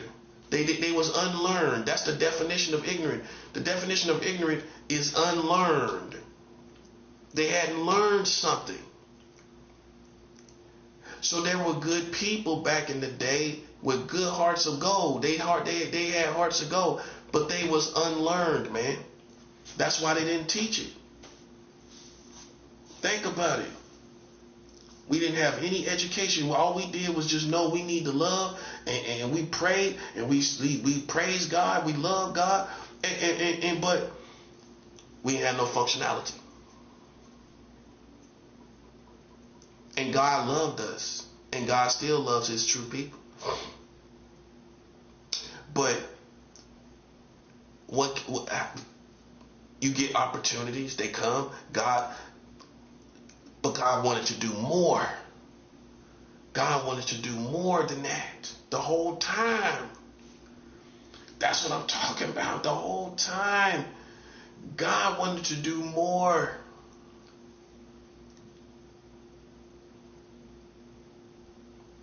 You know what you're going to say? Well, won't God just do it? He see I'm struggling. Won't God just give me Won't God just give me $100,000? Or won't God just send somebody to me to give me $100,000? Listen, I'm gonna tell you what a real master, a real sensei is gonna say. I can't tell you why that it doesn't work like that. I can't tell you that. I can't tell you why it doesn't work like that. But I can tell you this. I know how it does work. The way you're asking about, I can't tell you why it doesn't work like that. But I do know what does work. You see what I'm saying? I do have a solution. Even though I can't tell you why it doesn't work like that, where somebody just come to you and just give, and it's all, and you know, God knows you love him and he sends somebody to you. It doesn't work like that. Usually, right? But I do know how it does work. I can show you how it works. A servant produces servanthood offerings. Okay? Of also fastings and a righteous life. These are offerings of servanthood, a righteous life, a holy life, separate from the culture of America. You don't have nothing to do with that. You know why? Because you're working on a harvest. You're working on functionality. See, when you look at it as a project, when you look at this as a project, you stop letting people get you off your square. You got to separate from them. You got to get on your square and get down to work.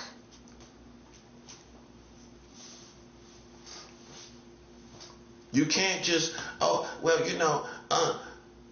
you let people talk to you, tell you this and tell you that. No, you're focused.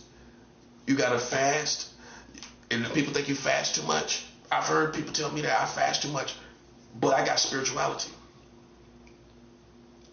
I got real spiritual anointing. I got real spiritual power in my life.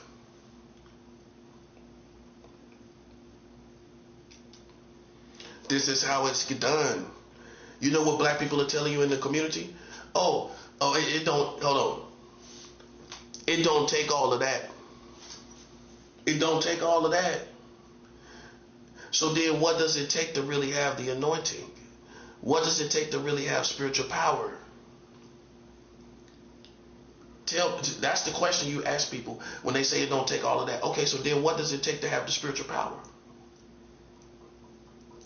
See, what they telling you is it don't take all of that to be a good-hearted Christian.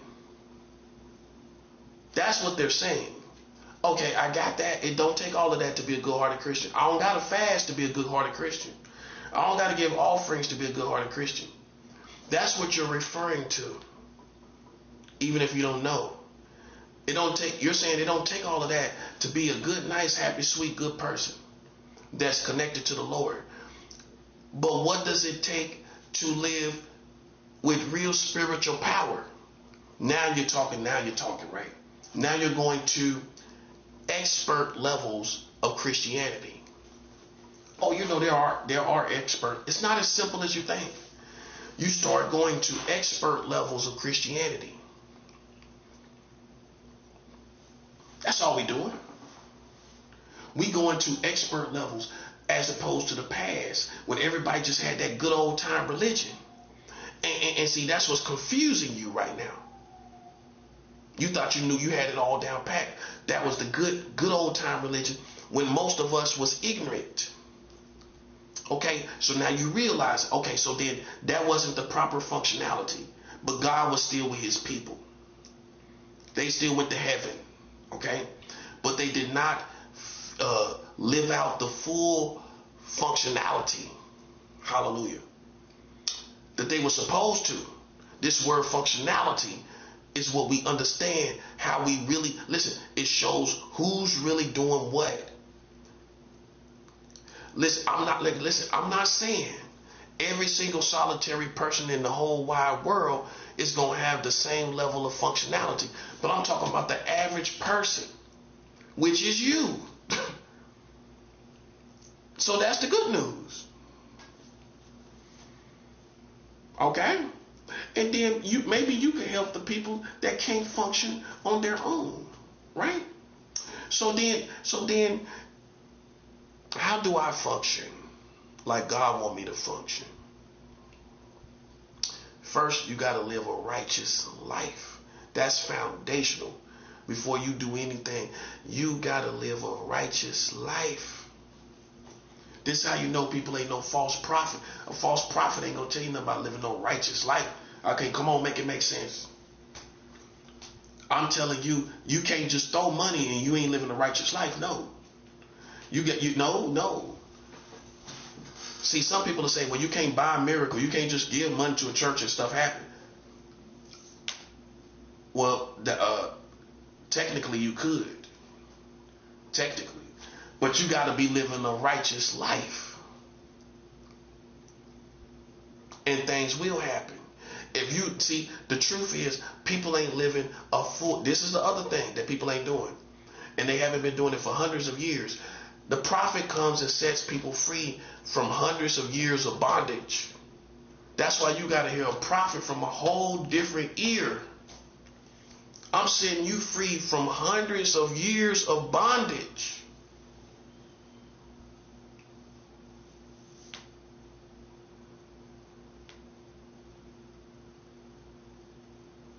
You got to live a righteous life, away from the culture, away from all that TV stuff, all that stuff that's why everybody in bondage. They've been in bondage to the American culture from the times of from the very beginning, from all that dancing and music. They still in bondage right now. Some people in bondage to the oldies. It's not even relevant music. You in bondage to the oldies. You in bondage to the old movies. You in bondage to the old music. And that's the best. That's why it's hard to shake it. The best music is the oldies. And we all struggle with it a little bit. But what I would say to you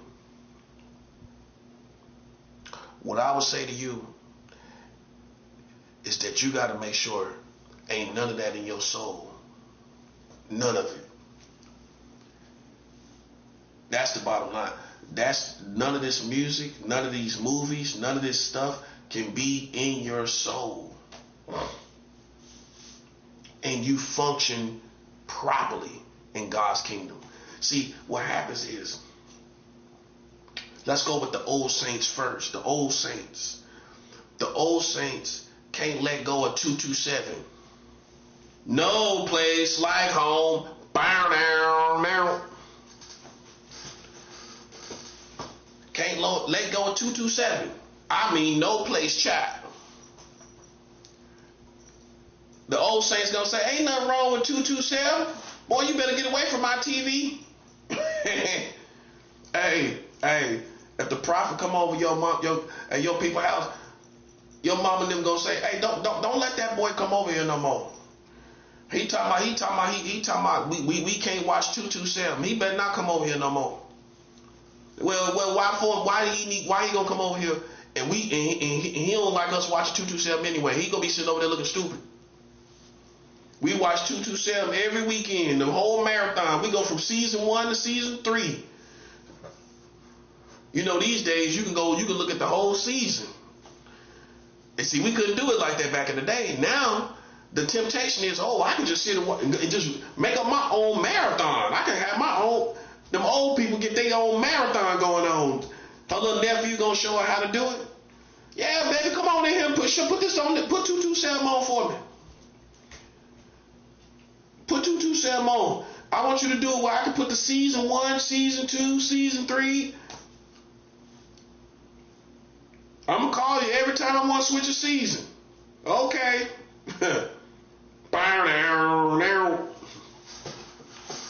No place like home. See, man, and so it was so funky and good and full of soul. We can't let it go. You can't let 227 go, King. You can't let it go. And what you gonna tell me? You know what you're gonna tell me? That's good, clean. That's good, clean entertainment. What's wrong with that? Okay. This is why I'm gonna ask you. If it's good, clean entertainment, I shouldn't be able to find no. If this is the bottom line, if God is cool with you watching that, I shouldn't be able to find one cuss word, one sexual insinuation, none sexual in 227, and I guarantee in 227 you can still find some sexual in it. Oh yeah, all them jokes they was telling, all that sexual tension, and all them, especially the one lady Jackie, her character was always promiscuous, trying to get some other men. That was the whole thing about her character. Come on now. That's the part right there. That part. That's the part. That's the main part why you can't watch it, because of her. The young one on there always talking about these men and all of that. That's the reason why you can't watch 227, buddy. Not as a prophet. I can't watch that stuff no more, man. And see, the truth is, even the prophet go through different seasons where we did watch it. Yeah, you went through different seasons when you kind of fell off. When you was kind of still, when you kind of went back and started smoking a little bit. You started drinking a little bit, a little excessively. You started smoking a little weed. You went back and started watching 227, didn't you? You start back, you got a little tipsy, you start going back and watch. That's what we do as black people. If we fall off as Christians, what's the first thing you finna do? You finna watch 227, you finna start listening to the funk again. We go through cycles. Us as black people, we got so much culture. It's hard for us to get free from our own culture. That's how powerful it is. That's how funky it is. It's hard for you to get free from it. Be 100. I'm a prophet. I know what I'm talking about. We all struggle with it. You almost can't get you free from it, because you're always referencing to it. And then it's a source of entertainment. It's a good pastime when you ain't doing nothing. You know what I'm saying? And so you gonna say, well, it's good, clean. It's clean according to something else. It's clean compared to something else. But on its own, compared to the word of God, I can show you all the promiscuous nature in 227. You can't even watch it. If Jesus wouldn't want you watching it, see, that's what I'm saying. See, you got to remember the disciples, Peter didn't have no TV, no radio, no entertainment. These people, that's why they had the power. They had no entertainment. They had no TV. They had none of that stuff. No phones, none of this stuff. We can't let it go. And this is why nobody functions properly in the kingdom of God in America. Because the main problem gonna have you is not even the vices. Ain't nobody got to tell you to stop smoking weed. Ain't nobody got to tell you, a teenager know they got to stop smoking weed when they become a Christian. I mean, that's common sense. But what's going to get you, the seasoned saint, is the clean stuff that you want to watch. Fred Sanford and Son.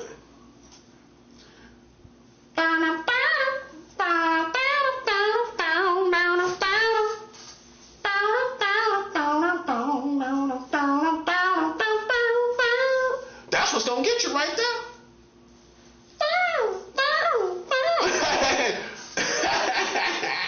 That's what's going to get you right there, buddy. That's what's going to get you. Fred Sanford. Oh, that's good, clean. That's the old school saints going to say, oh, no, leave my TV right there. That's good, clean. They going to say, that's good, clean. Leave my TV right there. That's good, clean.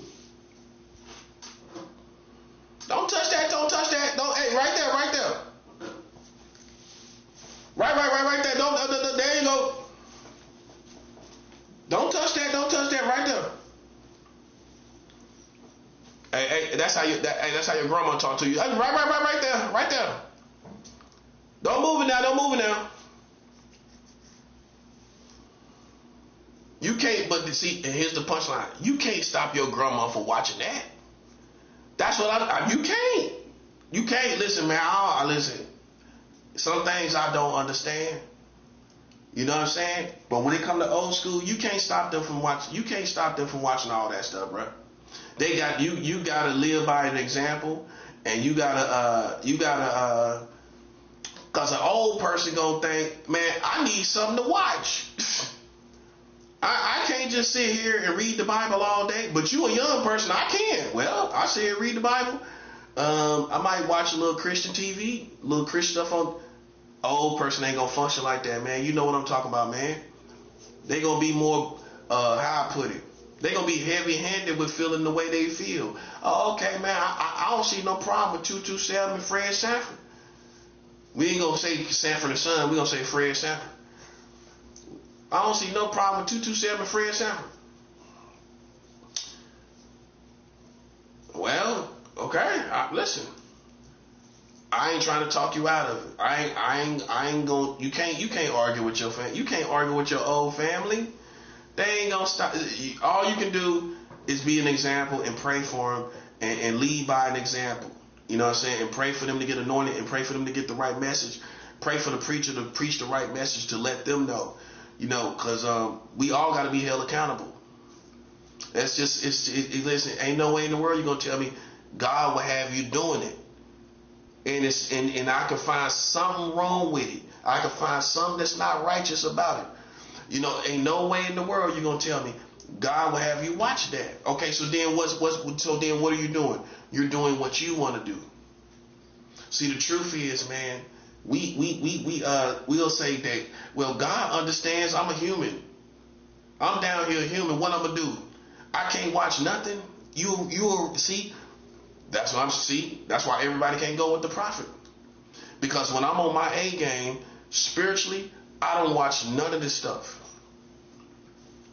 The movies is worse. A song, you can halfway put your own meaning on it. You can put your own meaning almost on a song. A movie or a show gonna be, you can't put your own, you can kind of do that, but it's gonna be it's gonna be longer than the song, and it's going to be harder for you to put your own meaning on it. It's going to be too many things it's saying and doing and all of that. The movies is worse. And this is why nobody has no high level. This is the real reason. This ain't no deception. This is the real reason why people don't have high levels of spirituality. Because a real prophet going to tell you the first thing you got to do is separate from the culture. You got to stop watching all these movies and stuff on TV. That's why your spirit ain't where it needs to be. And you've been like that so long, people say, well, we've been like this. You've been a Christian. Like, I know. But a prophet going to come and break bondage for hundreds of years off of people. And see, this is where a lot of modern day people going to get offended. A lot of preachers gonna get offended. Well, man, nah, I hear you. You ain't saying nothing wrong, but they gonna start talking like that. But you gotta let them be. You gotta let them be, man. But I know where it gets tricky, man. Is God ain't condoning none of this stuff that ain't right, man. You know what I'm saying? You'll get fooled. Now it's not God's fault. But the love that he has for you, you'll get fooled by getting comfortable with feeling that love that you feel from God. You'll think you can do what you want to do. Because you still feel the love, right? You still feel the love. That's how good God is. And it's not his fault, because the word is telling you, besides the love you feel, what you should be doing. But you still gonna feel that love, ain't you? And see, when you go to your next level of God, you're gonna say, I can't put that video out. I was tripping in that video. You know how many times I done erased videos? You ain't seen a lot of videos. You think my videos hardcore? Nah, I done erased a lot of videos. Forever. You ain't gonna see them because I know it don't please God. And I want to please God first. You know what I'm saying? That's why. But you got to learn how to function. You know what I'm saying? Get functionality. See, like I said, the prophet is going to break off hundreds of years of bondage off of a community. Like, wow, we've been doing it like this since the 60s. I know. And that's why there's no spiritual power. That's why. Once I got a relationship with God, I just knew I can't watch this kind of stuff. I can't look at that. So I don't even watch TV. Not really. When I'm on my I'm living right. Not just A game, living right. When I'm living right, I don't watch TV. No. We all go through seasons, and I'm not condoning it, but that's what life is. And some people are at different stages where, really you got to work on your soul. But see, that's the deception that the devil try to put you at. Is a place where you just working on your soul and you ain't getting nothing. You ain't getting nothing from God because the way you living. You ain't getting nothing. You got to clean up and get something from God. You know what I'm saying? And see, so when people come to us and they act like we being goody two-shoes, that's an ignorant person. We live righteous to get to heaven first and foremost. How is that goody two-shoes? I got to live like this to get to heaven. If you don't, we not going. Okay, so that's the foundation. Where's the corniness in that? Okay, so Christianity has never been corny where we just living, trying to be good people for no reason. That's how some sinners would look at it. That's how the world would look at it. That's how even some of these witchcraft people look at it. Like we just trying to be good. And we listen, buddy, we know, obviously being Christians, if we don't live like this, we don't make it to heaven, buddy. Okay, so then that's the foundation. Then from there, if you back and forth playing around with this stuff, you ain't gonna get no you ain't gonna have no functionality. See that part? See a lot of people, you notice a lot of Christians ain't got no functionality. You know why you got no functionality? Because you're double-minded. That's why we can't see no functionality. That's what it is. And you got to be real with yourself. That's what it is. You didn't get the reason why there's no functionality is because you're not living right. You're not living a good, clean life like you're projecting yourself to. You might be doing something you don't supposed to be doing. You might be masturbating. You might be watching pornography. But you're presenting yourself to the community like you living this righteous life, but you're not. Behind closed doors, you masturbating and watching pornography. You ain't gonna get nothing from God. You ain't no way. And if you say you got it from God, you're a liar. Because God, listen, the Bible says a double-minded man is unstable in all. It says let a double-minded man think he should receive nothing from God. A double-minded man is unstable in all his ways. It ain't no functionality. If you unstable in all your ways, there ain't gonna be no functionality. That's why you see hundreds of Christians with no functionality. You know why? Because they masturbating behind closed doors. They watching pornography. They slipping up, doing drugs, doing a little coke on the side, doing a couple lines of coke every once in a while. You'll be surprised what people's vices are. It's not as simple as you might think. Some people might like a couple lines of cocaine every once in a while. Back in the day, because that's what they used to do. They might like a couple lines of cocaine. You never knew. Okay? You got to realize, man, some people are not living no clean life like you think they are. That's why they have no functionality. See, some people would determine, like in the old school, that if you ain't got no functionality, you ain't living right. Like you can look at in the story of Job, they thought Job did something for all the stuff that he was going through. They thought he did something wrong. People determined, I base it off of that story of Job.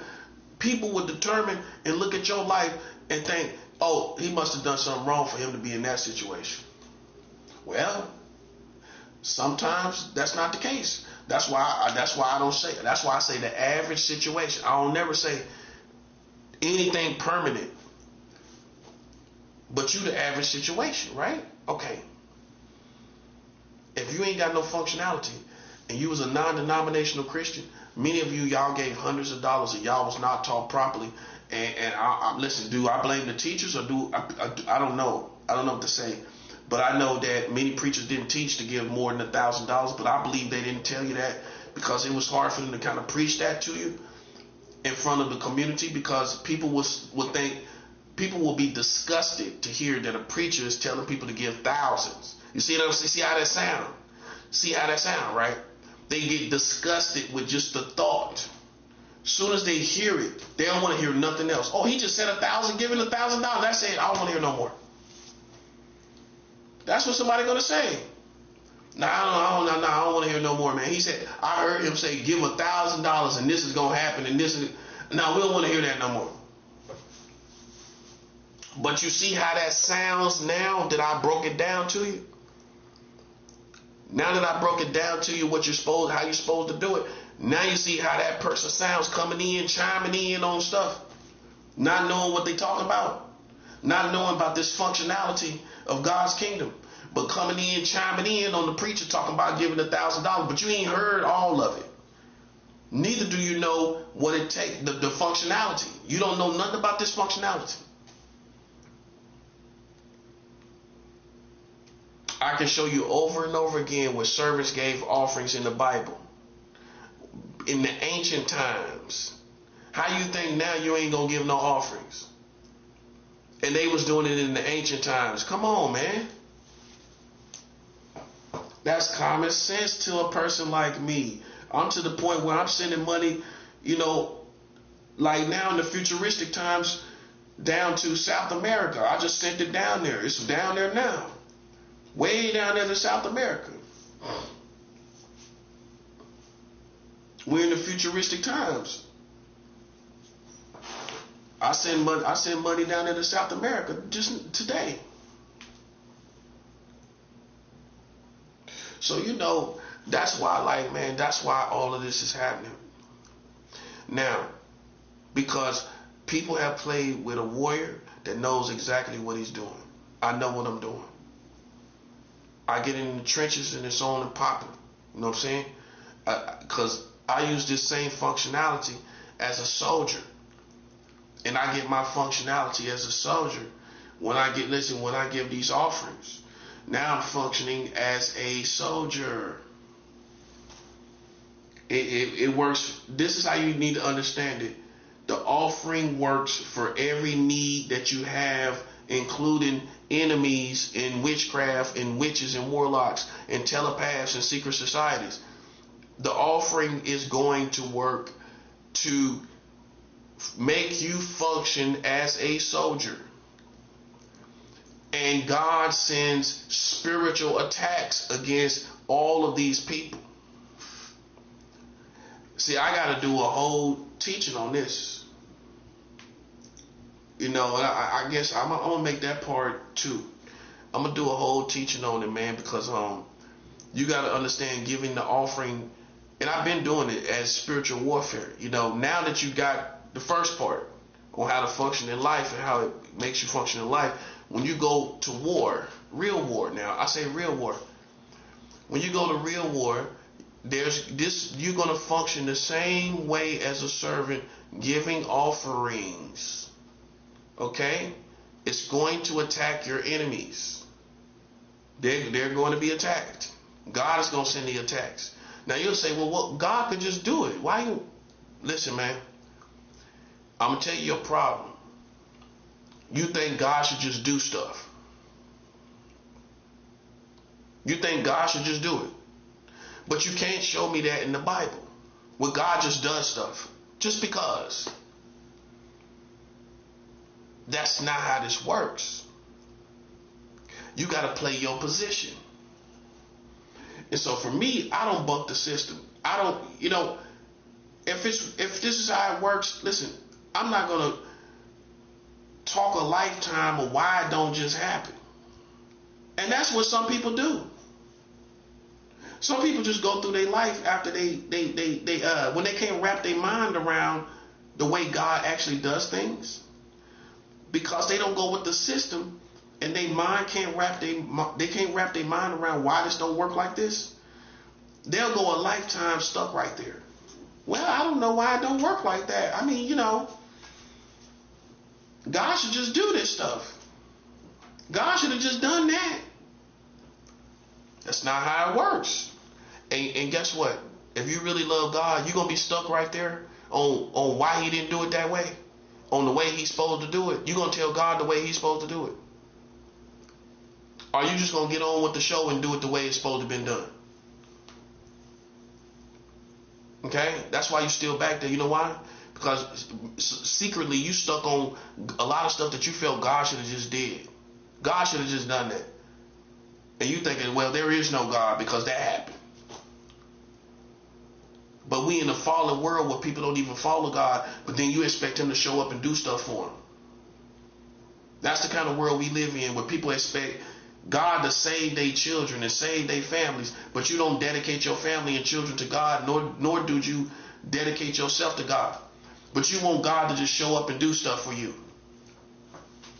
That's the kind of world we live in, where people they mad at God because they feel like God should have just showed up and did something in their life in certain situations. And until you get stuck off of that and grow up and look at the way that God really does things, you're going to be stuck on how God didn't do it this way you thought he should have done it. And then the truth is, then when you really study the Word of God, you realize, especially when people are involved, they wasn't even in the right position for God to even do anything for them. Whether it was a man or a woman, they wasn't in the right position. You got to come to terms with it. Okay, they wasn't in the right position. Okay, so that's why that didn't happen. That's exactly why it didn't happen. But we get cliche when it comes to spirituality. That's the problem. Everybody gets cliche. And we just think stuff should just happen. And that happened. And God didn't have nothing to do with it. He didn't even do that. But you saying, yeah, God blessed me. Well, why would God bless you and you ain't even saved? So God blessed you but you're not saved. Make it make sense. Why would he be giving you blessings but you're not saved? No, that's time and chance in the world that every man can have. You just got time and chance in the world. That's not blessings. Why would God give you a blessing? And but you're on your way to hell. Make that make sense. You're on your way to hell. Why would he give you but throw you down a blessing? See, that's a cliche. That's a superstitious cliche. When we think something good happens to us out the blue, unexpectedly, we'll say God blessed us. That's not what it is. That's time and chance. Meaning, with time, things can happen. Certain things can happen. And with chance, time and chance in different scenarios, good things can happen to you because you live in the world. And God ain't got nothing to do with it. God has nothing to do with it. Okay? So I'm showing you how to really, really, really, really, really, really, really, really function. I'm talking about real functionality. Not saying God did something and you ain't even a Christian. Oh yeah, God blessed me, man.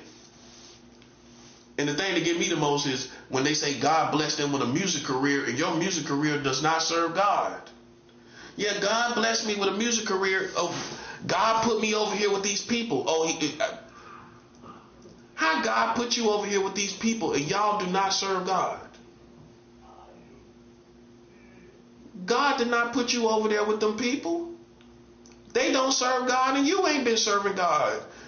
You ain't served God since you was a teenager. Listen, you ain't even in the right position. We talking about you. How he send you over there? You ain't serving God. This is how cliche people are. They'll tell you, oh well, yeah, God gave me this blessing. God did it. No. You know how many people do that? You know how many people do it in our community? Saying God did this, God did that. God ain't got nothing to do with it. You should be afraid to do that. You should be afraid to say, God gave me this career and then all this stuff you doing in that career. All this wicked stuff you doing. And you say God gave you that. See, the true signature sign of a Christian is servanthood to God walking in righteousness. But see, you didn't understand why we was even doing it. We do it to get to heaven. We don't do it to be the goody two shoes and look how much better I am than you or holier than thou. Not even that. We doing this to get to heaven. This is a struggle. This thing is real. This is a real spiritual war. And a lot of people don't make it. A lot of people don't make it, man. We done seen Christians go to hell because they didn't make it. They went back into the world. They did what they wanted to do and they died out there and they went to hell, most likely. We done seen casualties, buddy. So, this ain't about being no goody two shoes. This is about living a righteous life to get to heaven. Now, the next step is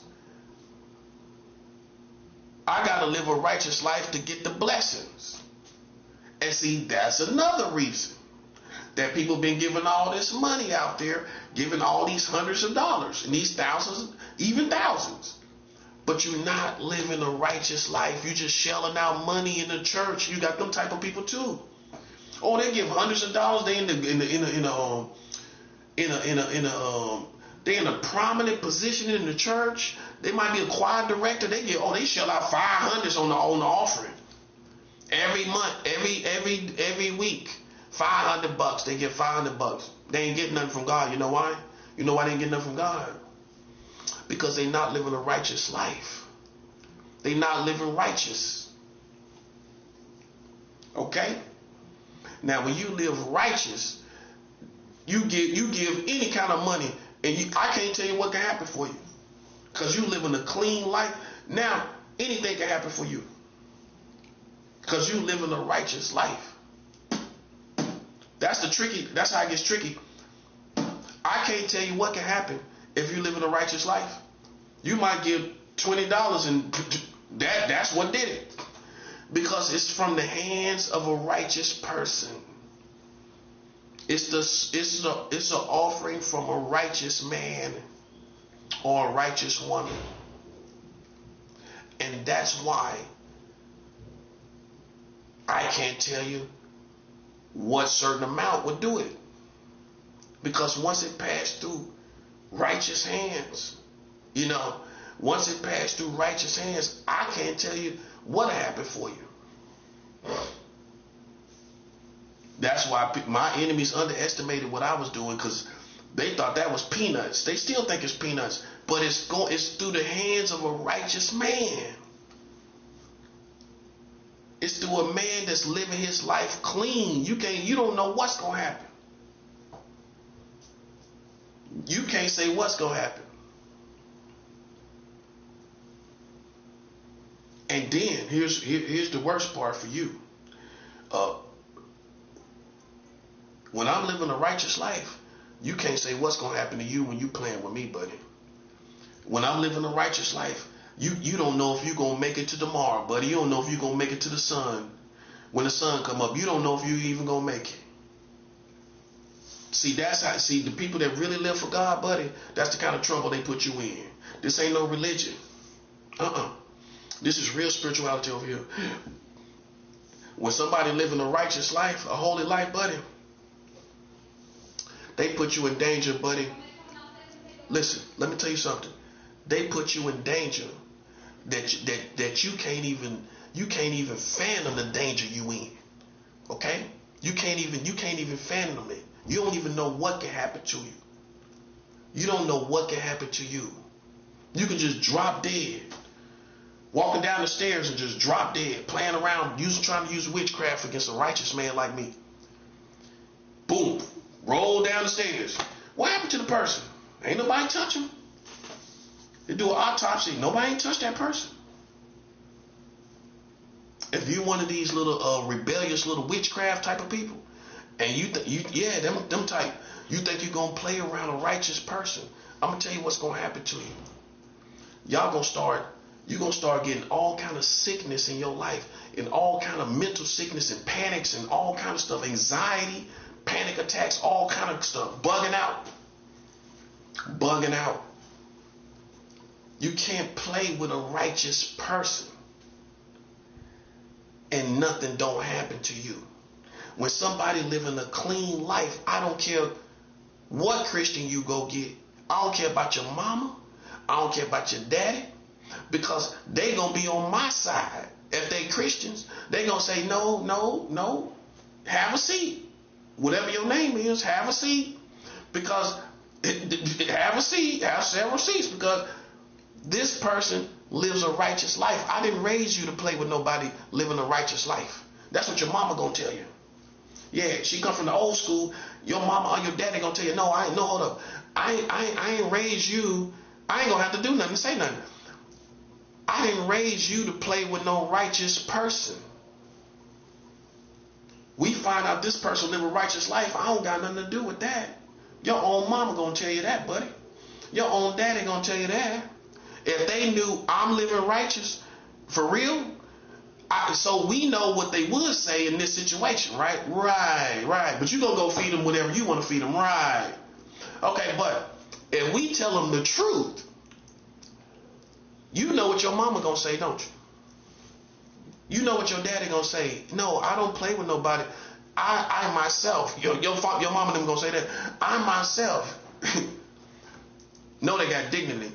I myself don't play with no righteous person. No, I don't know.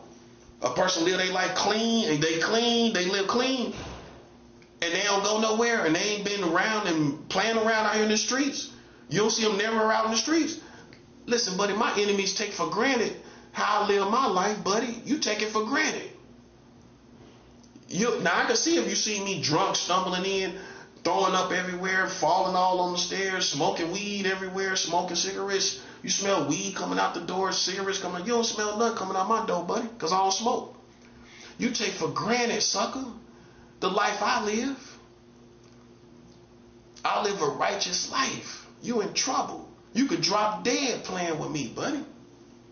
Just when everybody think it's all good, boom, person dropped dead. What happened to them? Oh, they died of natural causes. Doctor say you died of natural causes. You just faded to black, buddy. See, that's the fear of the Lord. You fear, people say, I don't fear man, I fear God. Well, I'm not the smartest man in the world. But if you fear God, wouldn't you fear playing with his people? Wouldn't you fear playing with his people that he loves? So you don't gotta fear me, right? But if you do fear God, wouldn't you fear playing with some people that he loves? I guess you didn't think about it like that, did you? See, a lot of people are not as smart as they claim to be, man. That's just the truth, man. You know, they'll sit up and say little cliche stuff like, I don't fear no man but God. I don't care who it is. You might want to think about that one right there. Because if I belong to God indeed, you in trouble. The one you do fear is coming. Who you think else is coming? That's why I'm just sitting here. I ain't got to do nothing. I ain't got to do nothing. Watch what God do to them. Watch what God do to these people. You can't get away from it. He already done seen you. You can't get away from it. See, that's how you know somebody functioning in God's kingdom. Because listen, I got full confidence. I got full confidence that he already see what you're doing. He already know what you're doing. He already know. Right? That's why all of this is happening to your community. Because when you play with a righteous man, it ain't no way, you play with a righteous woman, ain't no way you getting away with it. See, well, my mom told me this. I don't play with no righteous people. Them spiritual people, that's how she put it. Them real spiritual people that ain't doing no wrong, ain't out here in these streets. That's how my mom raised me. And I just kept, she will always say this over and over again. I don't play with no spiritual people. She didn't say church people. She didn't say church or religious people of different religions and things like that. She didn't mention that part. She said, I don't play with those spiritual people. Where they look spiritual in their eyes and all of that. She said, that's how I think she described it one time. They look spiritual in their eyes and all. No, I don't play with no spiritual people. And see, that was my first understanding. That's why I heard it first from is my mom when she expressed this. I didn't hear it from like TV or a preacher on TV or I didn't hear it from nobody else. You know, I heard it from my mom, and I just took heed to it. I never opposed Christians in my life ever. Even in my darkest time in my life, I never was against God. I never hated God. I never hated Christians. See, it's some people like that that will get tied up with the devil, but they never hated God. They never said nothing against God. They never hated Christians. And could be talking about demons, could be talking about Satan, could be talking about all that stuff, and ain't never said nothing against Christians. Ain't never said nothing against God. I never said nothing against God. I never hated Christians. So, I would just remind people too also, like Marie Laveau, the Queen of Voodoo, right? She went to Mass every day. Right? The Queen of Voodoo, Marie Laveau, right? I know the history, man. Come on, man. Stop playing with me, buddy. Marie Laveau did not hate Christians. How we know for sure? Because while she was the Queen of Voodoo, she was going to Mass every day, Catholic Mass every day. Which obviously the center person is Jesus Christ of Catholicism, even though it's a religion. I'm not saying it's true. We're not proving that it's true. We're proving that what we perceive to be people that believe in Jesus Christ, Marie Laveau did not oppose those people. And that's the Queen of Voodoo. And you could say that's why she didn't have it that bad. That's why she didn't go through, things happened the way they did. Because she didn't oppose Christians. So you'll find people that are Luciferian or satanic and whatever, and they oppose Christians, but then they'll go look at Marie Laveau and admire her, but not look at how she lived her life. She used to go to Mass every day. She just worked witchcraft every day. No. She worked witchcraft, but she went to Mass too. See what I'm saying? Not just work witchcraft all day, laying around funky working witchcraft all day. That's what you do. She didn't do that. She went to Mass every day. Okay? It says every day. It says every day. You can't beat me, buddy. You in a dream world. That's your format. I don't care about that. I know the world is almost over. Why you talking about winning? In whatever way you talking about winning, we don't care about that. We care about the truth. We care about the truth, reality. That's what we care about. Okay? Which you're not a part of. So you can stand around out there, around these doors, like you don't think I know you out there. Right? I want you to know that, you who work witchcraft is in grave danger. More danger than you realize. Playing with me like you a clown. You in grave danger, and we ain't got I don't have no compassion for you. Okay? I want you to know that. I don't have any compassion for you. Okay? That's an American Christian. I am not an American Christian. I work real spirituality. I am a real spiritual Christian. I work real spirituality. I go by real rules and regulations. And once I find that you're out of pocket with real rules and regulations, even for a witch knows rules and regulations.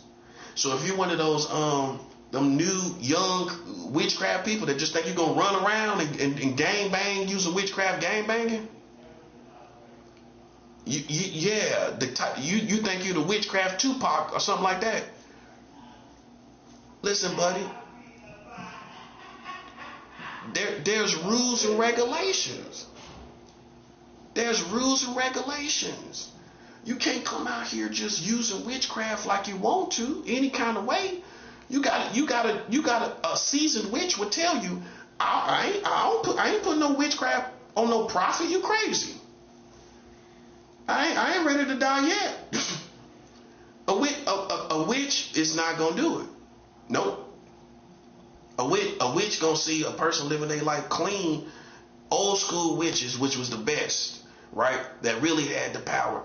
They not gonna try to see these young witches get caught up and put their heart in the wrong place against the wrong people, and you don't even make it to no kind of power. You don't even get it. All you become is a very corrupt person. That's all you become. A very nasty, malicious person. You're more that than anything else. That's the truth. And you ain't really got no spiritual power. You really don't.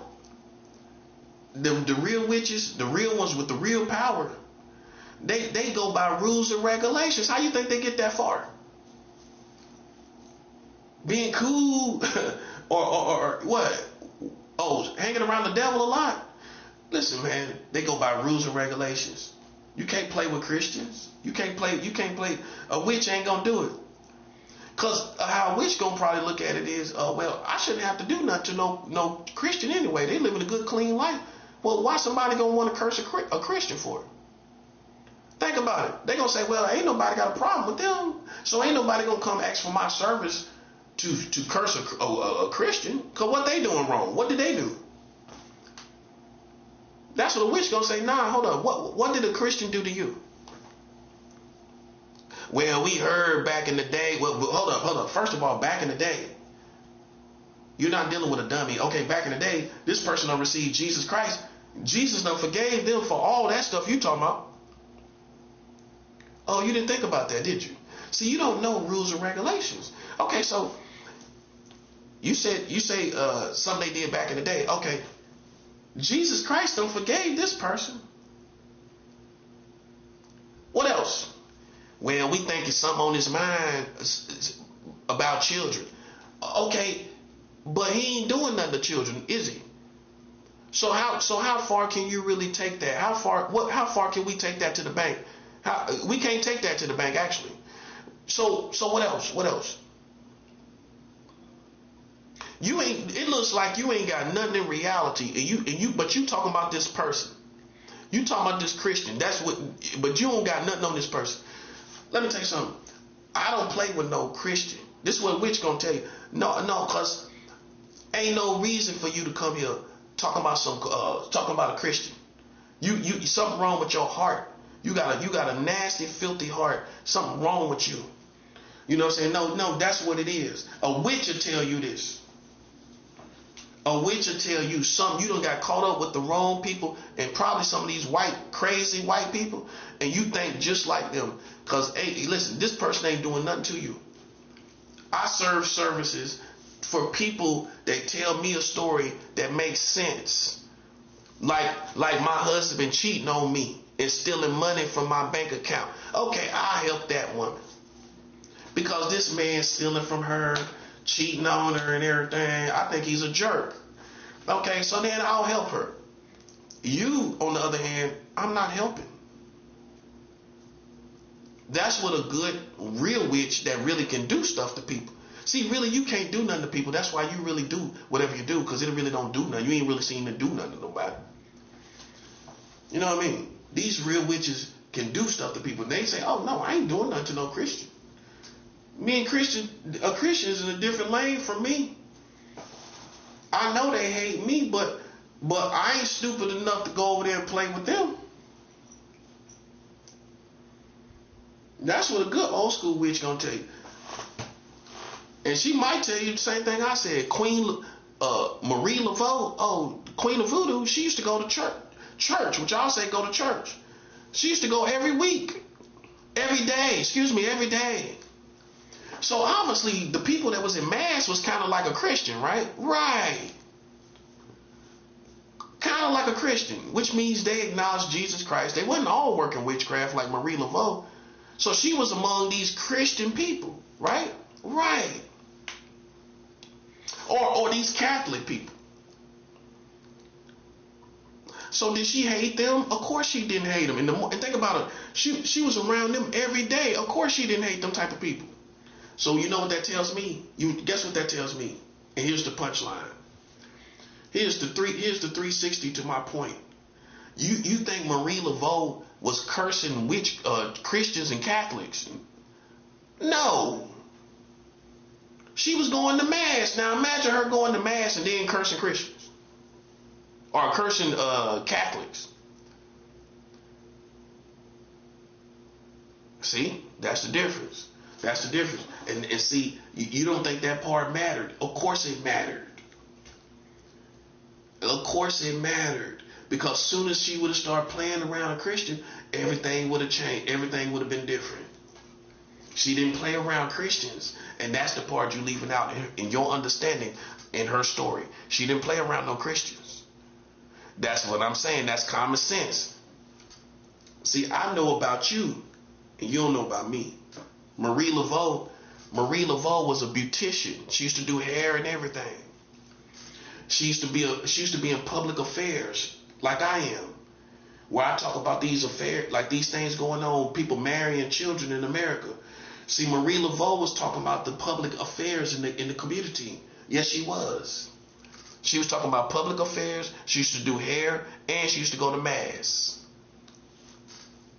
So this wasn't no weirdo space cadet. This woman used to do people hair. So she was talking to people in different walks of life and all of that.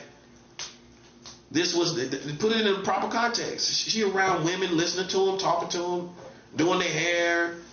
She ain't sitting there like no space cadet. You know what I'm saying? And she dealing with public affairs.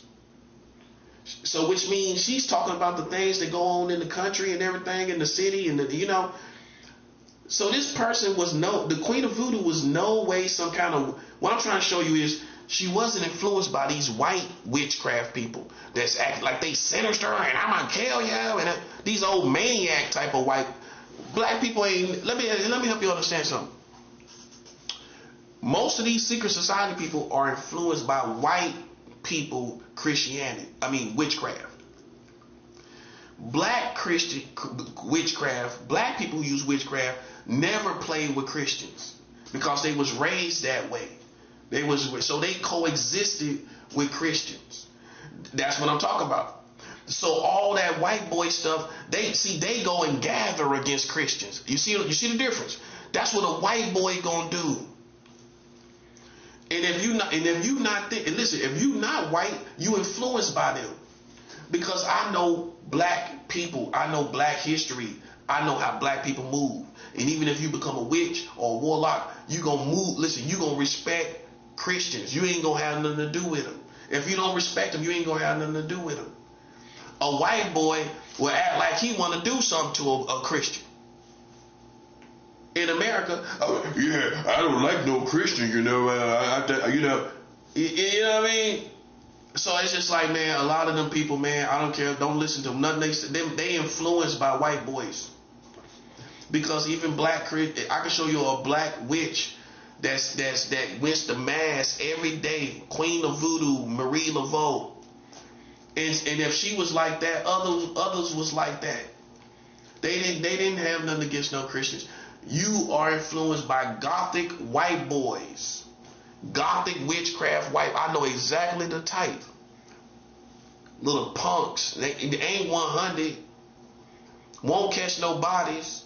You know what I'm saying? But out here like you oppose. You can't be out here like you oppose people, but you ain't ready to kill somebody. Even a Christian, you can't do me like that. I stay armed, buddy. You can't act like because I'm a Christian I won't do nothing to you. I protect myself. You tripping? See, that's the little white boy that think, well, they're Christians. I can just act like I'm against them, and I'm black too.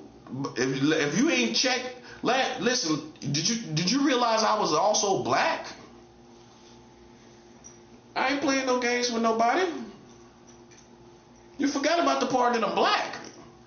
See, that's how we know you're a white boy in your mind, buddy. You're a white boy in your mind. I'm from North Carolina. I call it how I see it. You're a white boy in your mind. You're a white girl in your mind. Think you're gonna use witchcraft against me and nothing ain't gonna happen to you. That's why, hey, listen, just like in the jungle, When the lion come around, the birds fly up, don't they? That's what black people gonna do. When they see me, the lion, they gonna fly up. You notice other black people don't play with me?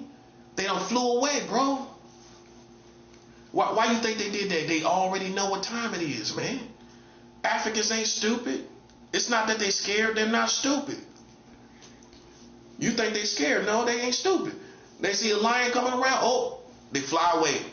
Just like a whole bunch of birds. A flock of birds see lions, they gonna fly away. Soon as they see who I was, for real, and see me manifest, right? They flew away, buddy. That's all they had to see. You standing around like that makes you more gangster than them, and they more gangster than you.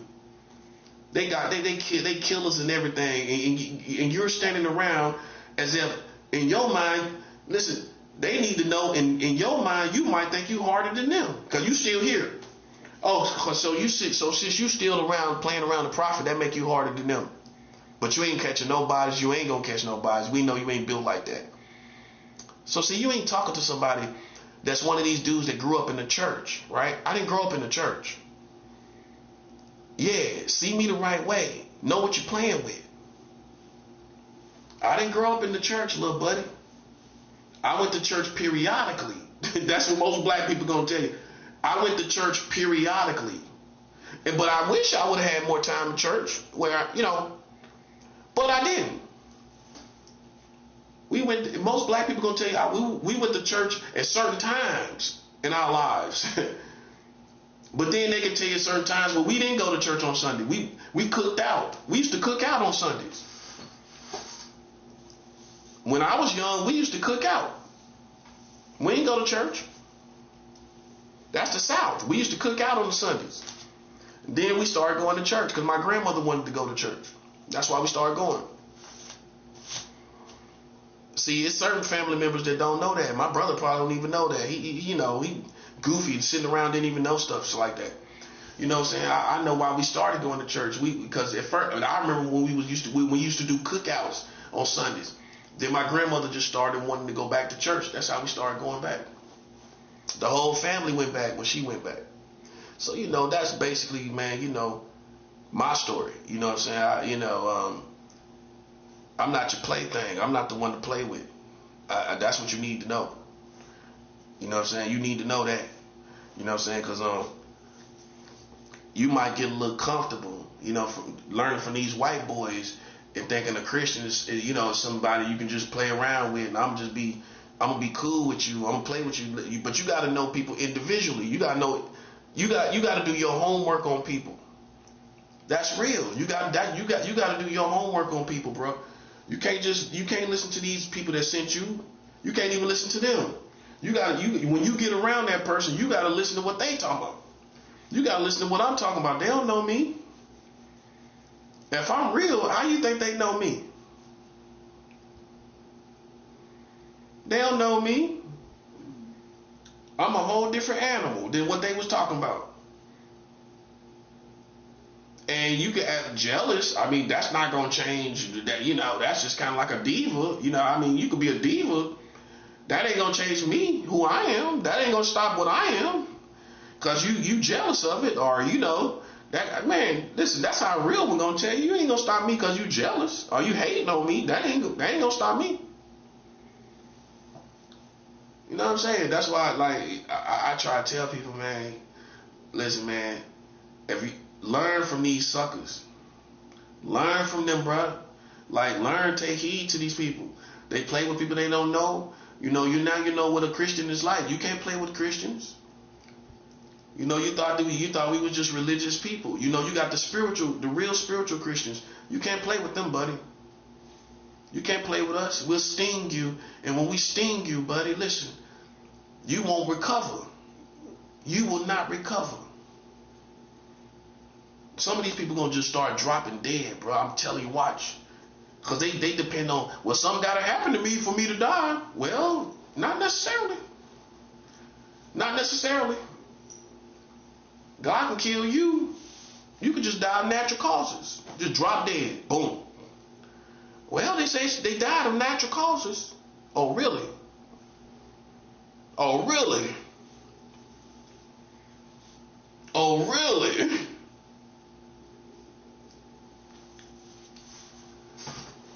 All they said was they died from natural causes. That's how real it is, man. That's how real it is, man. It's not a game. It's not. I'm telling you, man. I know. You can't play with spiritual people, man. You can't. Especially when they fasting, and you playing around that. You can do what you want to do. You got free will.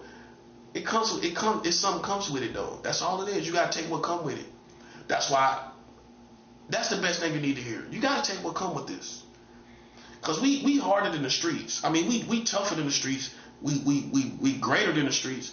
And there's no way in the world gonna end without you understanding that. Cause we gonna take care of the people that's not like black people. They ain't like black people. They not like us. They influenced by gothic white boys and them type of people. That's who they influenced by. Man, I know black people. Trust me, bro. I know black people. Them little dudes right there is influenced by these white boys, these little crazy white boys. That's what it is, man. I mean, am I right or wrong? They influenced by them little crazy white boys, man. I'm gonna tell you something, man. Y'all listen, you gonna start dropping dead. People like y'all gonna just start, they ain't gonna be able to explain why you died. Watch, you'll see. Stuff gonna start happening to them, man. When they ain't gotta lose a job or stuff like this. I'm not prophesying, but watch what happened to them people. Watch what happened to them. Watch what happened to America. It's already happening. People, plane crashes and all that stuff, man. That's all I'm saying, man. That's why, all I can say for people like that, man, is life is not a game. You know what I'm saying? You can't choose to pick and play with people, and then when it get rough, you know what I'm saying, you want to renege on it. You know what I'm saying? You want to renege on your whole position. You know, it don't work like that. You want to renege on your whole position, and it's not working like that. You know what I'm saying? You play with the wrong person. You play with God's people, and you play with God. You play with Jesus. You know, you're saying that's why people take an extra person. You start talking about Jesus and stuff like a little white boy. You know what I'm saying? You know, a little white boy, yeah, I'm against Jesus. And what? How you going to be against Jesus? Jesus ain't even done nothing to you. You know what I mean? That's how a killer that's real dark, you're just fake dark, right? But a real killer is going to say, well, Jesus ain't never done nothing to me. If anything, you know, I can choose to be saved. I can be free because of Jesus. You know, some killers will be offended at these type of people. Like, well, you know, I don't want you around me. You know, you offend me, I'm offended. I'm not even a Christian, and I'm offended. You know, because Jesus was a good character, a man, a good being in our community. Well, I mean, and who are you? Who are you? For you to be talking about criticizing Jesus, you gotta be better, don't you? You ain't better than Jesus. So who you are? Who are you? That's what a killer tell you. Well, who are you supposed to be? No, we don't want your kind around here. We don't want that around here. You know what I'm saying? No, we don't want that. No. Go about your business. Don't come over here. You know what I'm saying? Don't come over here. That's how real was gonna talk to him, man. I know that. I'm serious. Don't come over here, bro. Like he talking against Jesus, man. Nah, I don't know. Nah, that's a confused, lost person. Cause if you live long enough, you're gonna be out here by yourself, boy. You're gonna be out here in the rain by yourself. And then what you gonna do? You gonna call on Jesus. You know what I'm saying? You gonna call on a higher power to help you when you realize how lost you are in the world, man. We're down to earth. We in the real world over here. Okay, you in the suburbs. You can pick and choose. You want to be some type of character. You can choose to be like Halloween. You know, you choose to be this type of gothic little persona type of person, and until you get hit by life. You know what I mean? And life doesn't discriminate because you decide to be in the witchcraft and all of that. You get hit with real life. Now you're soul searching, ain't you? You're kind of more open to talking about a higher power. Yeah, last time I heard, Marilyn Manson wanted to become a Christian. That's what I heard. Marilyn Manson wanted to become a Christian. Marilyn Manson, the musician. They said something about him wanting to be a Christian. See, man, that's why I say, man, like, these lames is the problem. These human beings, man, want answers. These human beings want help. You know what I'm saying? It's these lames, bro. And see, how they gonna get out the way is they gonna get challenged just right by life. Life is gonna do it. Life is gonna challenge them just right, buddy. Where all that witchcraft stuff ain't gonna have no answers for you. It ain't gonna have no answers for you. And that's when you gonna realize, okay, I'm limited as a human being. So you don't realize, especially when you're young, how limited you are as a human.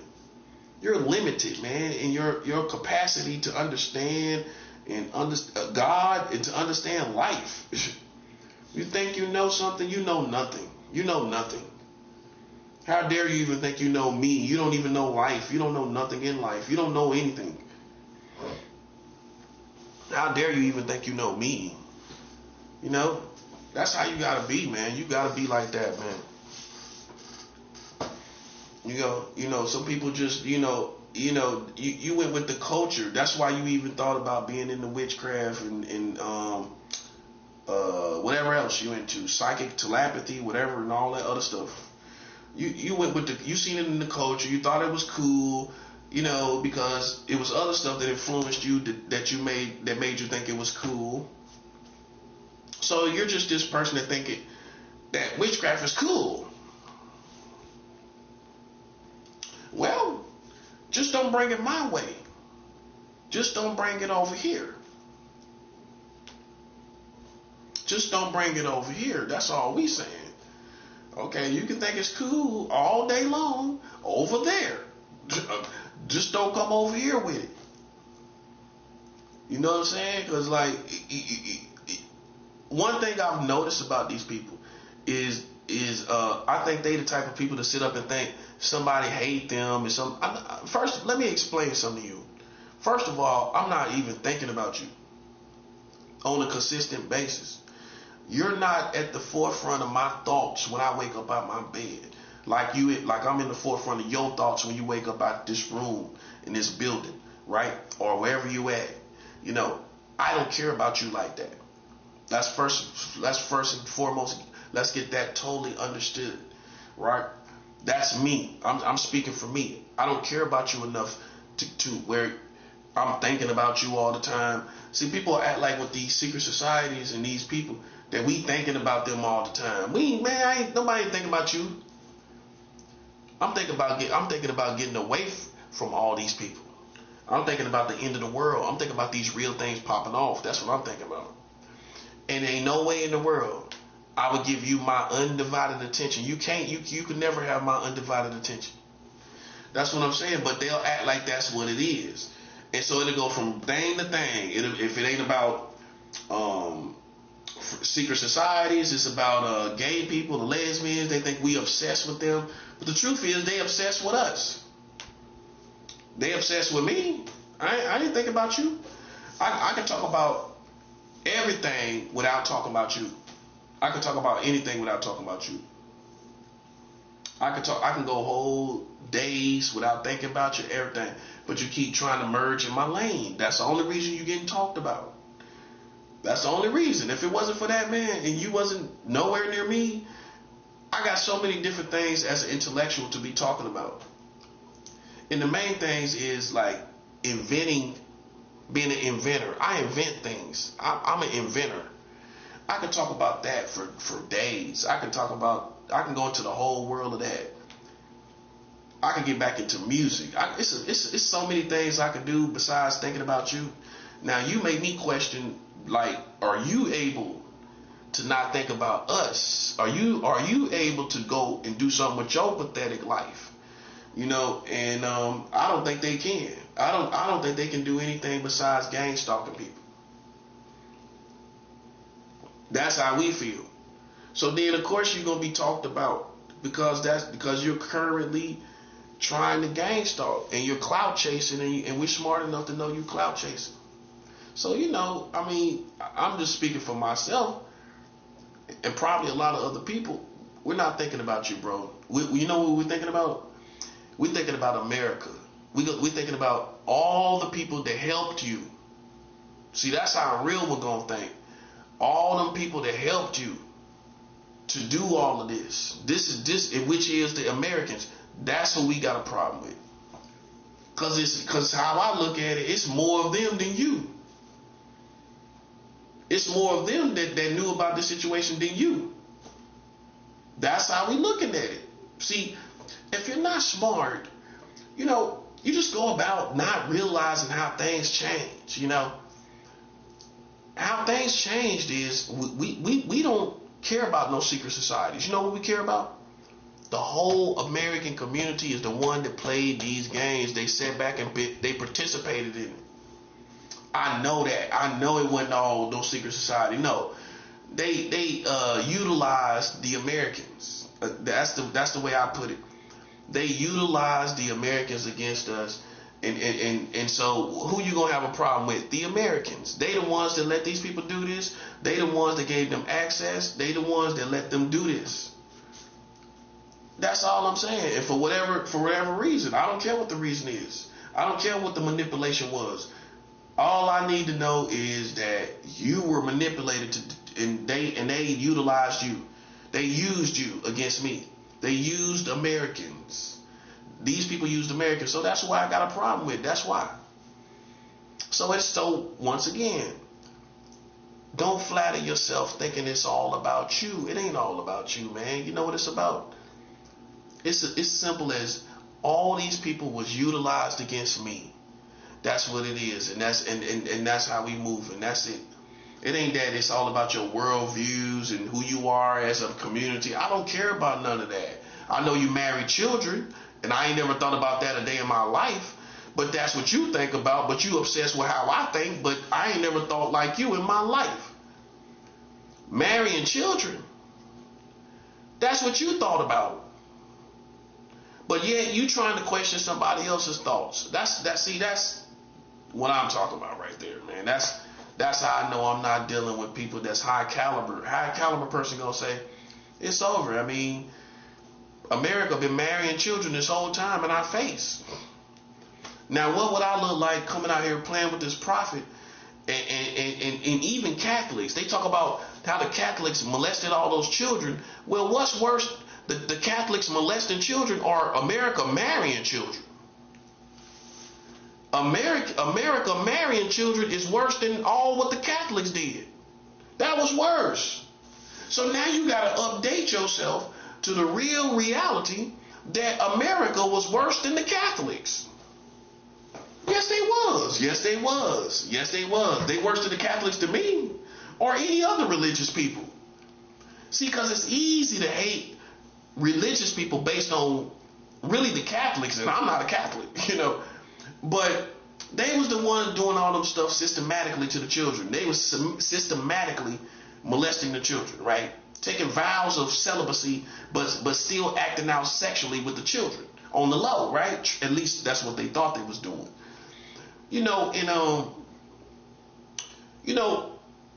It wasn't the Christians. It was the Catholics, most of them. Now, I ain't saying Christians have been guilty of doing, because they're humans. It's human. It's pedophilia in every group of people. Rappers, you got rappers, rock and roll people. Basically how you need to hear it. Pedophilia is in every group of people, every race, every creed, every type. Teachers, doctors, coaches, basketball coaches, all of that. All of them, every walk of life, basically. Okay, but in America, it's easy to, they like to demonize the Catholics for what they did with the children. And then, a stupid person would go ahead and think all religious people was doing this stuff to the children in the same way the Catholics was, and that never was true.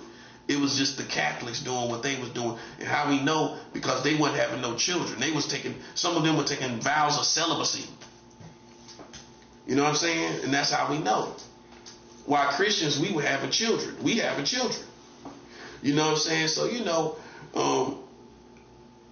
but with all that, even with all that being said, it wasn't nobody worse than America marrying children. Out of all this history, the worst history is America marrying children. That's worse. And nobody's acknowledging how it is. You know how it really is? America was worse than the Catholics. After all, yeah, you was worse. You was worse. Marrying children, you was worse. Okay, I'm not the smartest man in the world. But this guy over here is doing whatever he can. He fondling the children or whatever. But you're actually taking the child home. You're taking them home and living with the child. That's worse. You got the child 24/7. This guy's doing what he can when he can, right? You're taking the child home 24/7, bro. You're worse. In a child marriage, you got the child 24/7, right? You're worse. And until you realize that you're worse than Catholics for messing around these children by marrying the children, see the prophet found out the truth, bro. That's all it is. And until you get rid of all the stereotypes of all these people as monsters, but you, and you the one doing stuff ain't nobody ever thought about, like marrying a child. That's funny to us. We ain't never think about no marrying no child. That's crazy. A grown man marrying a child. That's crazy, bro. That's crazy. But here we are, man. Here we are. America marrying children. New York was doing it too. So, man, that's why I rank as the prophet. That's why I don't play any games. You know what I'm saying? Imagine playing games after they marrying children this whole time. Now imagine playing games with people. That's what I'm talking about. It ain't no room to play no games with me. You got to go play with these ignorant people that don't know no better. That don't know about this stuff. Now you can go play with them and talk about pedophiles and all this stuff, but they stupid. They don't even know their country marrying children. Right now. They're doing it right now. Okay? And that's all I'm saying. That's the difference between me and you. You walk around in ignorance. The prophet is aware of what this country is doing and not adjusted to it. And that's the difference. So, we're going to keep talking about these spiritual weapons we got to use against these bozos that's out here playing games with God's people. You know what I'm saying? We're going to keep using our spiritual weapons. You know what I'm saying? We ain't going to play no games. You know what I'm saying? We're going to keep being the men and women of God that we got to be. And we ain't going to let the world play with us. We ain't going to let none of them people play with us. We're going to go into spiritual warfare and get the job done. And that's the bottom line. We're going to get this job done, man. It's what's got to be done. It's what's got to be done.